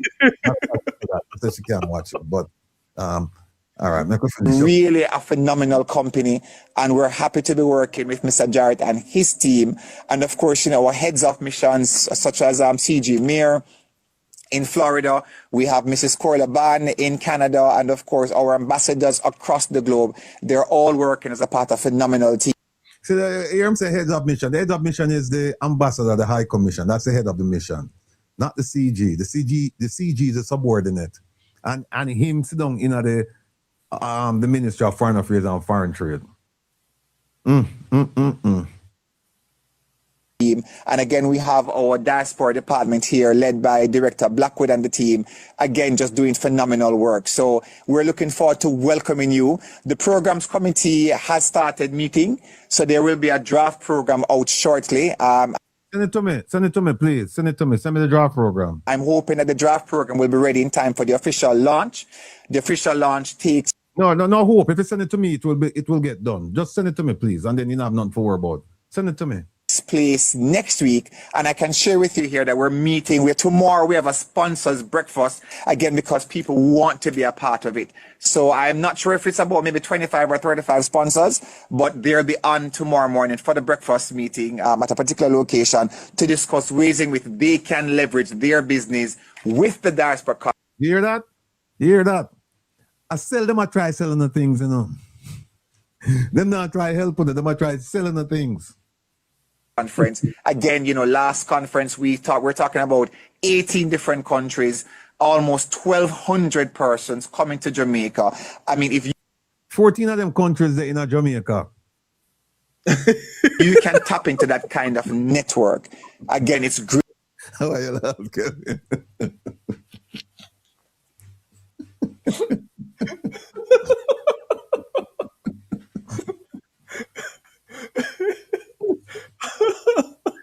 Why you laugh? I really need to know better. For your business, it's great for Jamaica. When Jamaica wins, we all win. When the diaspora is empowered, Jamaica wins. So for us, the conference, it's about building you, building your brand, building your business, and of course, building Jamaica. So we look forward to welcoming every... I can't do it because it's about bills. It's about the bills. Every single one of you. And of course, please pass your suggestions to CG Mayor, because again, we depend on CG Mayor and the team to say, okay, well, we have this person who's an expertise in aerodynamics, for example, and Jamaica wants to build out a space program. You know, so we need this person to be on a panel speaking about this and so forth. So whatever the skills or the network is that exists in... You are take up space right now. So the space program, we know what we are talking about. We're not talking about now the program like where them go up so. Your program is a different one. It have to do with right or so. Space right or so. Well, yeah. Him need a program for deal with this space, but they must implement a program for clear the space on the coastline for replace the space. Yeah. Paula E, the space we are talking about, the space right there, so the space. The diaspora in your particular area, speak to CG. We can get you on a panel so that you can, you know, I mean, again, you can advance the discussions, and not just the discussions, but in terms of the action plan. Because at the end of the day, coming out of our conference, again, we want tangible. No, people, you know, see how ridiculous this is. If I tell people, say, talk to the CG about getting involved in all this, there is something called the Global Jamaica Diaspora Council, you know. There's 30 of them, you know, and them have meetings. Don't you think that this would have come up in the meetings? Don't you think that why them have to wait till just before a conference to get people now to find out all these things? You understand what going on right here, so? They might indict them own self. They might indict them own self. This gentleman here has no business taking up our time. But you know what? I have to play him so that you can hear for yourself, people. Because again, if I told you he said so, you would have said, nah, maybe not. But when you hear the words coming out of his mouth, and it's not AI generated either, you can go online and get this speech. The results, and again, the best and the brightest, which is you across the diaspora, are welcome to play your role. Thank you, Minister Terrelongue. Thank you so much. Very informative. Again, the Jamaica Diaspora Conference, June 14th to 18th. The flyers in the chat. Thank you. And let me tell you, you heard directly from the minister, and the minister want to commend you. I've been to several conferences before, and for me, the best conference I was at the last one. CG, right in Montego Bay. Thank you, sir. It was really good from start to. CG, listen, CG, listen. You not forgot that far. You can just say to the, you know, you went to the conference and that's it. But you are the best conference, and you've been to several of them. But again, we understand why you're doing what you're doing. Some people, and again, people, by the way, this CG here, he is an outstanding public servant for Jamaica. He's an outstanding public, and I mean that. I sincerely mean it. And I know Kevin will join me in saying that. I mean, this man, he should be the ambassador, believe me, because he's intelligent, he's accessible, he's warm. I mean, when you talk to him, you get the sense that you're the only person in the world. I mean, he pays attention to what you're saying. He shows up for all of the events. He shows up for birthdays. He shows up for block parties. He shows up for barbecues. He shows up for marriages. He shows up for divorces. He shows up for everything. He shows up for everything. Multiple events in a day plus work. Yeah, is that this gentleman here, believe me, people. So I don't want to say my sing for him supper because him not really have to do that, but you know. Well, I know. Go ahead, Kevin. I know of him showing up in places in South Florida, but I also know of him leaving South Florida to go to the other 12 states. He was in Texas on some big thing, I recall.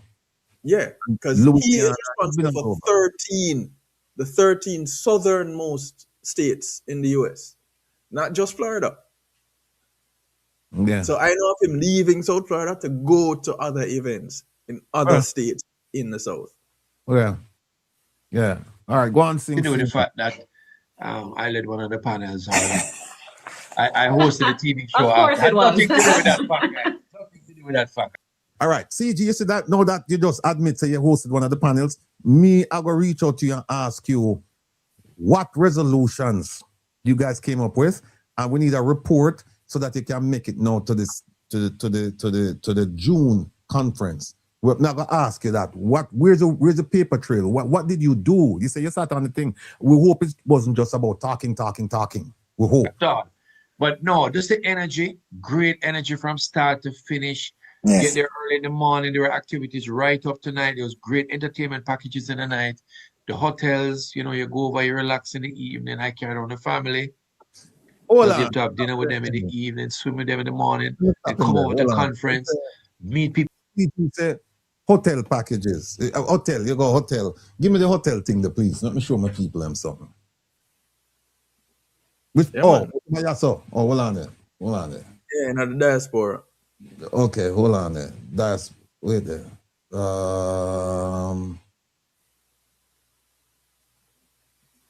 Like this. Not like that. Like this. All right.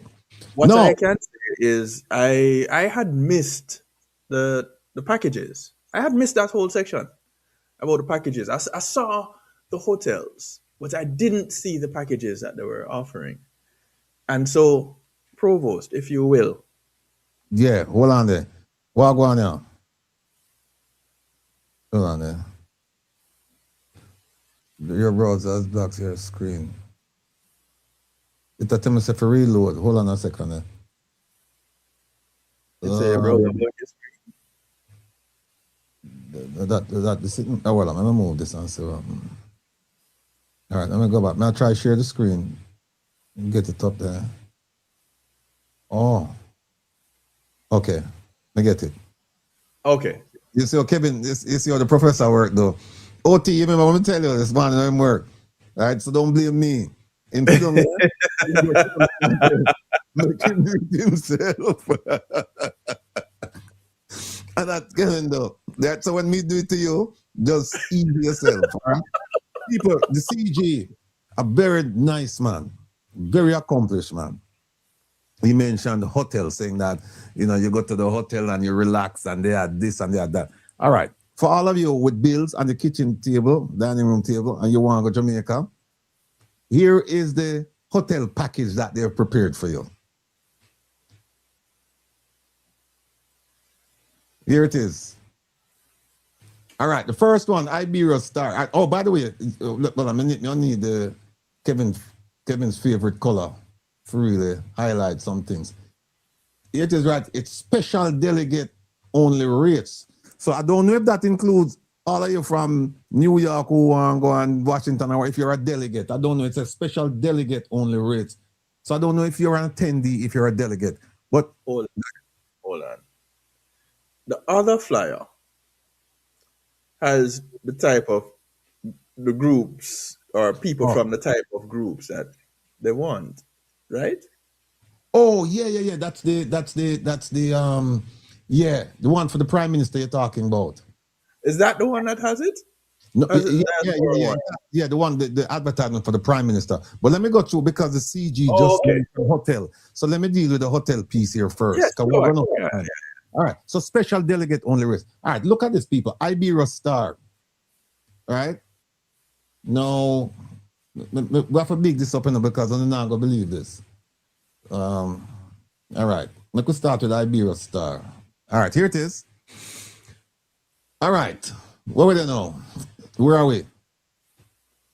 So $279 per person for the suite. So if four, don't think so it's the room, you know. They're not doing it by room, they're doing it by people in the room. So when you check in and them say how many people will be in the room, and you said me and my girlfriend and me and them say, okay, so that will be $279 times 2 per day, and the conference is 5 days. So I could use the calculator and just got some quick addition here. And multiplication. Hold on then. I can see that. Voila. 279 times 2. That's 558. Times 5. Times 5, yeah, because you got it before. Right. $2,790. And guess what now, people? This money here, we don't know if it includes taxes. This might just be a flat rate, and now you have to pay the taxes on top of that. So you can add like another maybe for $50 a day, or maybe $40 a day for taxes. And then we don't know if it include breakfast, lunch, and dinner. Probably not lunch because you're gonna be at wherever the place is, but definitely not dinner. So you're going to have to go buy dinner, and then you're going to have to go pay plane fare. Very expensive. And you're going to have to get transportation because when you reach it, you have to go run. And you're going to have money in your pocket to buy the foreign trinkets where the Jamaican vendors them sell. The trinkets we're making in Malaysia and China and Vietnam and them places there. Right. Because we don't have craftspeople any longer. We have people selling crafts. That's what we have. So it's $279 for that one. Then Waves Rosal Beach. This probably, I don't know what kind of hotel, what Rosal Beach. I don't know what the condition of this one, but that's $165. So you can go for the lower one. But here's the thing, here's the thing when you do these things. Let me show you something. What going on, Kevin? Okay. All right. Let me show you something. Pay attention to this. This word here. From. Pay attention to that word. Yeah, a lot of people miss that. From. Because you know what that means? That means for this price, they have a limited amount of rooms. And everything else is more Above expensive. that. Is above that. So they'll have like 10, they'll probably have like 5 of these suites available. And it starts at 2 or maybe 2. And they say, oh, it's $279 per person for these 2 suites. We have more suites, but when those 2 are taken, you're going to have to pay more for the others. So just pay close attention to that word, from. From means the lowest you will pay is that amount. But there's a possibility it's going to be more than that. Then, so Iberia Star, that's it, right? Now, we could go to this one here now. Ocean, Coral Spring, and Eden Bay. Wow. Look at this one here. 363.52. All right. 363.52 times 2 equals 7 times 5. This one is $3,635. Just the basic. This one doesn't, if you notice, this one doesn't say from. This one doesn't say from. This one says from. So what I'm going to tell you is that we only have a limited amount that we're going to offer. This one says, no, we have them here, but this is what you're going to pay. And then we have the privileged junior suite. And if you look, all of them is PP per person, not per room, per person. Here's another one, $455.68, right? 455.68 times 2, that times 5. This one is 4. This one, the privileged junior suite. This one right there, $455.68. That comes up to $4,556.80 for 5 days. And again, we don't know if this includes the tax, because you know Jamaica they tax heavily on these rooms, and then we don't know if this if there's food available here. We suspect that food is not available because otherwise they would put it there. They would say something like all inclusive. Hold on. That is the privileged junior suite? Yes. Let me see if I can. Can something just say, boy, just look. Them have all kind of juniors. Oh, privileged junior suite. Which privileged junior suite is that? Okay, it's the Ocean Coral Spring and Eden Bay. Oh, privileged junior suite, Ocean View. Ocean View. And then you have the other one, junior It's suite. different kinds, Mm-hmm. But what you know? What as the mother say, what a bigger judgment, You could go by us, Hey, hold on. The privileged junior suite standard rate is oceanfront is $718 itself for that week, $718 for the whole week? Per night. Per night. Wow. So they might get like a discount. That is if them, but what they would do is, Kevin, they would put up like maybe 2 or 3 of these things and then say, okay, we run out of that. So now you have to, it's what they call it, bait and switch. So you come in and them say, this is, they advertise this and then you show up and them say, no, we don't have those rooms available. And because when you book it, them say, we don't have those available, but we have something that's close to that. And then them give what they want to give. But look at this one now. Look at this one here. This is the S Hotel. And here it is, the mini king. Yeah, and here's the mini king room, the suite. It's $459 per person. So, again, if you take somebody with you, that's what? $459 times 2. That's $4,590. For some of you living in the diaspora, that's mortgage, and that's a mortgage payment plus groceries And car, you may get able to get a light bill in there. You might be able to get a light bill inside of for 4,590. For 2 months. Hmm? You're talking about 2 months. Yeah, well, which part me live? Do me live this? You have one mortgage payment and one mortgage payment, and you might be able to pay the car note for 6 months and then buy some groceries. And okay. Look at the other one below it. 529. The deluxe junior suite is 529. So it's 529 times 2 times 5. This one is 5,290. 5,200. With 5,290, you could have go someplace and go support the African economy. You know, you could have go elsewhere and not for war with no conference. Look at this. It doesn't even include airfare. All right. No, I saved the best for last. Look at this. Oh, hold on a second, Kevin. The suite that you show, was it per person per night or just the room? The 7 something. The 718? Yeah, is it per person? I was just going to look at that, you know. Because I didn't look at that part of it. Because if it's not per person, them are rob no. Yeah. Them are rob you if it's not per person. It's a fine print I'm looking for. Okay. All right. Room selection, 1 of 1, 2 adults. 1 room, 2 people.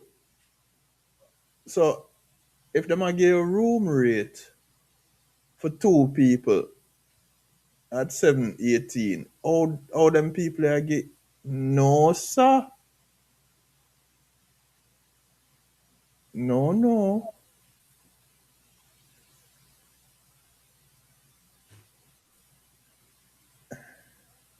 And you know what? Yvonne Bart make a good point now. It's not high period, right? It's not high season right now. No, so why is it expensive? No, I'm looking at that date. I'm looking at that. So they want you to book by May 30. Yeah, but I've spoken to people over at Half Moon already, and they said that I asked them, what's the best time to book a room here? And they said the best time is June, July, August, September. Because they said that the high season is like October through April, May. And they said that's the time. Right. And look at the prices. Oh, look at this. There's a course, the all-inclusive resort is $284 a night. So, and all-inclusive, that's it. Yeah. My thing is... Go right here and pay that. But show the best one, and then I'll tell you what my take is on the whole thing. Hold on, Kevin. Hold on there. It's who said that? What is it? Daisy all-inclusive resorts. All right. Daisy, take a look at this. Take a look at this one I know. I hope you sit down in a Daisy. Hope you sit down. Look for the one I know. Half Moon. Look at this. Look at this one now. The cheap one are $489. And look at this one here, $662. Make us say you want to impress your girlfriend and you're good. And you said, sure, you fling out your credit card. You don't know how you are going to pay for it now, but you fling it out anyway. Times 2 equal times 5. That is a whopping total of $6,620. And that does not include airfare, and you want to rent a car, and you want to go eat dinner, and you want to buy some things. And if you're going to spend this kind of money, you have to go show off on your girl, you know. You have to go, or your guy, you have to go show off, right? So, 6,620, and you come back broke as dog, and you don't have nothing to show feet, because guess what? They're not going to be doing anything for you. Not going to be doing anything for you. So, I don't know how this is going to work out. And then they say you can also stay at this one and other available properties. The Cameron, Montego Bay, Villas of Jamaica, Rio of Montego Bay. Now, how is it we don't have those prices? How is it we don't have those prices? And I worry when I see this thing right here, special delegate only rates. I don't know, what does that mean? Is it delegate rates, and then who's a delegate? And then there's a special delegate. Do you have delegate and then you have special delegate? It's poorly worded. I don't know what I mean, but I don't know what's going on. Yeah, what make it special? Yeah. And then also, Kevin, let me take this off and go to the one where you talk about the Prime Minister. Let me show the people the thing them. Okay, here it is. Now the Prime Minister is coming up. He's coming up this weekend. Yeah, April 16th, Thursday. This Thursday, he's coming. He'll be in New York for a conference, and he's a keynote speaker. And it's called the Recover Better Conference. All know Jamaica can recover with all of the money we them get, I would see what the money I spend, but them still a collect. A one-day, listen to this, a one-day action-oriented forum for Jamaica's post-Hurricane Melissa National Reconstruction. They not get enough money for this already. They not get enough money for this. See, days, of course, the Rio is 326. All inclusive. No. Look on this, people. My people. There it is. All right. All right. See now? See it right there, so? And here it is right here. The Recover Better Conference is a one-day action-oriented forum convened by the Consulate General of Jamaica in New York. New York people are not going away. To mobilize expertise. See one of them really want to know. But see the one of them really want. This one, yeah. This is the one they want. Investments. But them have to shroud it with expertise and advocacy. Them don't want your expertise or advocacy because them want the money and them have them plans for this money already. So them don't need you. By the way, they can't spell enough. Watch out. I say spell conference. Conference. Oh, you don't laugh. Joan don't laugh. I don't laugh. I guess there is a word called conference. I guess so, but you know what? Right here, I say conference right there. And then down here, I say conference. So I don't know what's going on here. They're crafting new words. So that alone would make me not want to go. Because if them can't spell them, I said they know them how manage my money. That alone make me not want to go. But look here now, people. I never want that me really want to show no. Want to show no this. I cannot hide it. This want to show no. See this? Who should attend? Look on the very first thing right here. Who? Investors and developers. Not you with bills on your dining room table and on your kitchen table. Not you. Not you. We need investors. See that? Those with capital ready. Ready. It should be the other way around. Those with ready capital, or those with capital to deploy immediately in housing, agriculture, and public infrastructure. That means those who have money that we can take away. Right now. Yeah, investors and developers. That's one. Look at number 2. Finance professionals, bankers, fund managers, and fintech operators. Again, you sitting with your bills on the dining room and the kitchen table, not you. Not you. We don't want to. Look at this one here. Established diaspora leaders. You think they matter about me? Mr. Rattigan. No. Bro, come on now. You're established in diaspora. What you talking? Working leaders of Jamaica's Northeast diaspora networks. You think they would ever call me and say, listen, we need you to come to this conference here? No, because you know why? I've been told that the Prime Minister does not like me, does not care for what I'm doing. And therefore, I don't think that he will find it in his heart to say, let this man come and be a part of it. No, they won't. Remember, now, get kicked off of the election, the kick out of the election. So if them kick out of the election, why you think they would want me here? My name, I've been told, people have been instructed not to even mention it in certain circles.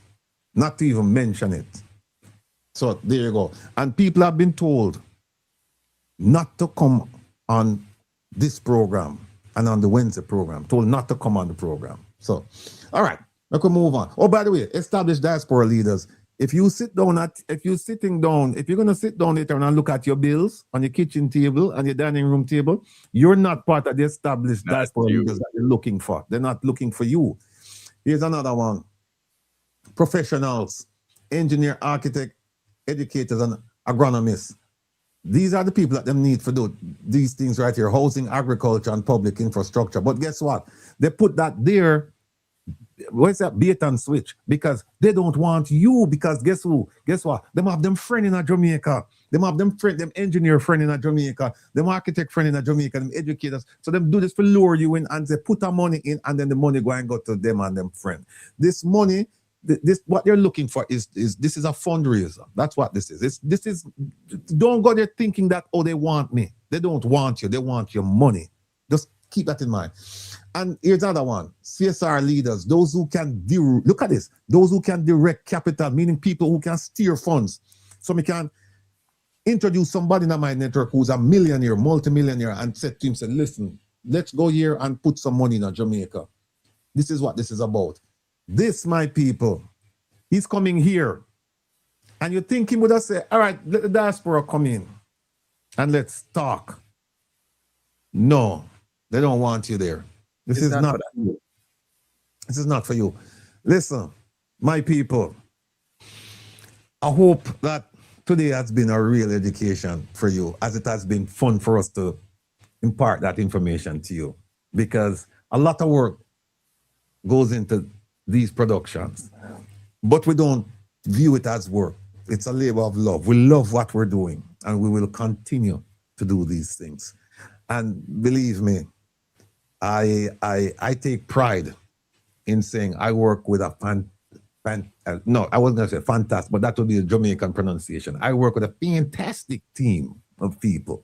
So right? It's a fantabulous team, sir. Fantastic. And I wish all of you could listen to us when we get together as a group on a Saturday. I'm glad you don't. I'm so glad. Not that you can, but you don't. And I wish all of you could join us on a Saturday morning when we get together and hear the conversation that we have, and when we decide the topics and how we're going to approach it. There are people in the background supporting this thing directly. And we want to thank all of you who support this thing indirectly. I want to say indirectly, I mean by joining us. Indirectly meaning that you're not with us on a Saturday morning when the small little circle, we get together and decide, okay, what we're going to talk about today. And I want you to understand is producer Jones, she would say, well, people are winging it. I would just want you people to understand that when they say we meet on a Saturday, we're not winging it, because this is something that's been going on right through the week. In fact, the program, we'll start preparing for the program tomorrow, Sunday. And then we have the Wednesday program that we'll prepare for, but it's easier to prepare for that program than it is for a Saturday program. But by the time we get to Saturday, we have a wide range of topics to discuss. And then the problem is, how do we refine that list? How do we whittle that list down to just a few things? Because right now we have a lot of things here that we didn't discuss today, but that's fine, because it's par for the course. We expect that. And I think my team, and I shouldn't say my team, I think the team, they understand who I am, and they just allow me. I think they just allow me to just tell myself that, oh yeah, we can finish all of these things. I think they're so used to me saying, yeah, we can do 10 things. So much so that they just said, yeah, fine, make him just say what he wants to say, and we'll just come up with like 6 or 7, but we're only gonna do like 2 or 3. I know these people. I know them. So, Producer June, big up yourself. Big up your nice self. Producer OT, thank you for all you do. Big up your nice self. Big up to the two of them. And of course, my main man, Kevin Stew. People, we have, 9 minutes left? And so we have just finished with this. So, Kevin, what you want to say to the folks before, again, people, remember, we're going to take a break. We're going to stop at 7:15. But, well, you know what? Let me just leave that in Kevin's capable hands, because if I explain it to you, you're probably going to go someplace else trying to find the program, and you're going to get lost. So let me not venture outside my lane. So I'll leave it to the professor. All right. So it's simple, people. Those of you that are listening on Reggae Global Radio, stay right where you are, because the broadcast is going to be happening there. You will listen and watch on Reggae Global Radio for the remainder of the day.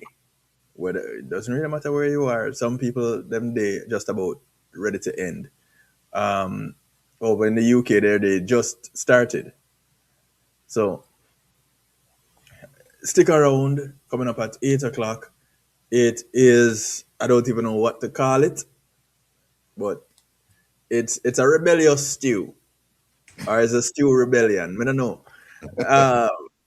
But it's all about the rebel and the stew, happening from 8 o'clock till midnight. And it is heavily invested in assisting a member of the diaspora. So we encourage donations by way of the One Jamaica Legal Defense Foundation, OJLDF.net. Just visit the website, click on the donate button, and take it from there. Or you can use that link that was just put in the chat. But you will go to reggeglobalradio.com. reggeglobalradio.com. Reggae Global Radio, one word, spelled just like how you hear it. Reggae Global Radio. And there's a link, those of you that are watching on YouTube, there's a link right there in the chat. Please join us, be a part of it. And of course, we ask for you to help out with this individual in the diaspora that is crying out for help, really, and really doesn't know where else to go. So let's go ahead and do what others should be doing but are not doing, and help our neighbor. Help our family member, not even just a neighbor, it's our family member. So let's go ahead and help our family member, yeah? Cool. So that happens at 8. 8 New York time. 8 Eastern. 8 Eastern. And 7 o'clock Jamaica time. Yes. Go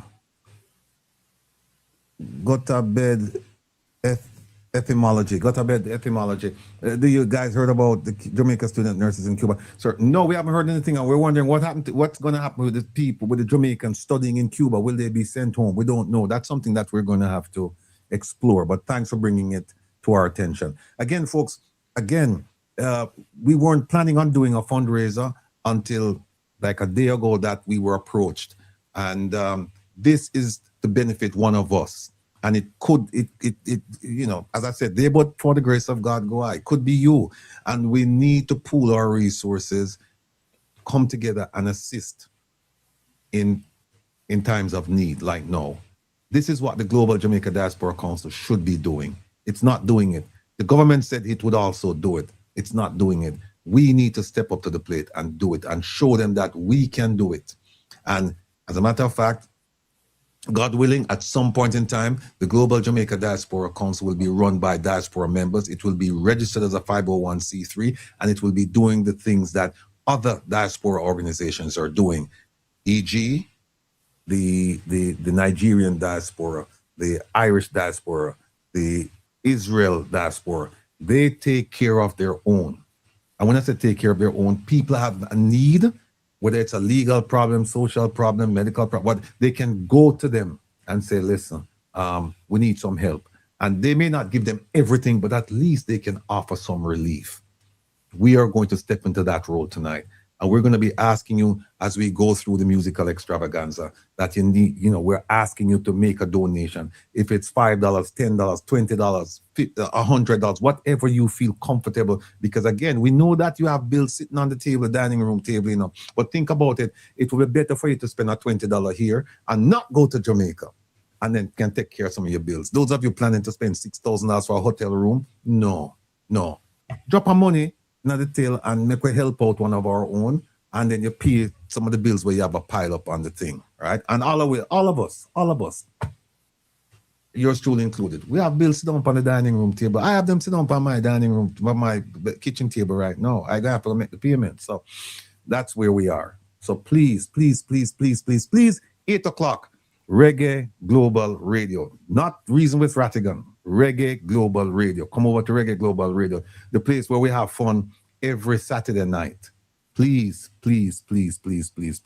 All right, Kevin, what you want me to do? You want to send us out or what's the story? You can just run that track. All right, you want me to run that track? All right, let me see it. It's right there. All right, let me see it.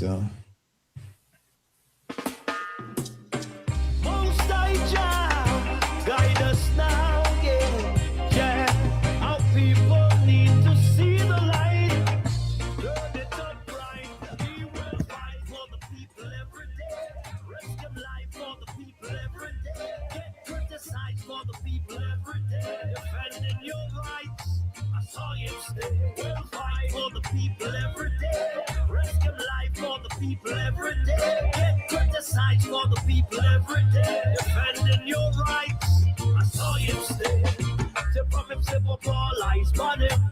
I defend the people, them set spice on him. Evil politicians spread lies on him. But we know the bugger, them not wise like him. Back, them not ties on him. Them know said that the people rely on him. You know said them bring out them Christ through him. That's why all the people, them respect him. Just like Selassie and Marcus Garvey. Rock you all the order of the Trinity. A real strong soldier in a army. No simpleton can disarm you. We'll fight for the people every day. Risk them life for the people every day. Get criticized for the people every day. Defending your rights, I saw you stay. We'll fight for the people every day. Risk them life for the people every day. Get criticized for the people every day. Defending your rights, I saw you stay. How long them a gonna know that them fire can't cool? How long them a gonna take our people for food? Nah build no houses, them nah build no school. Think them have the hunger but of the most high room. Them better stop criticizing.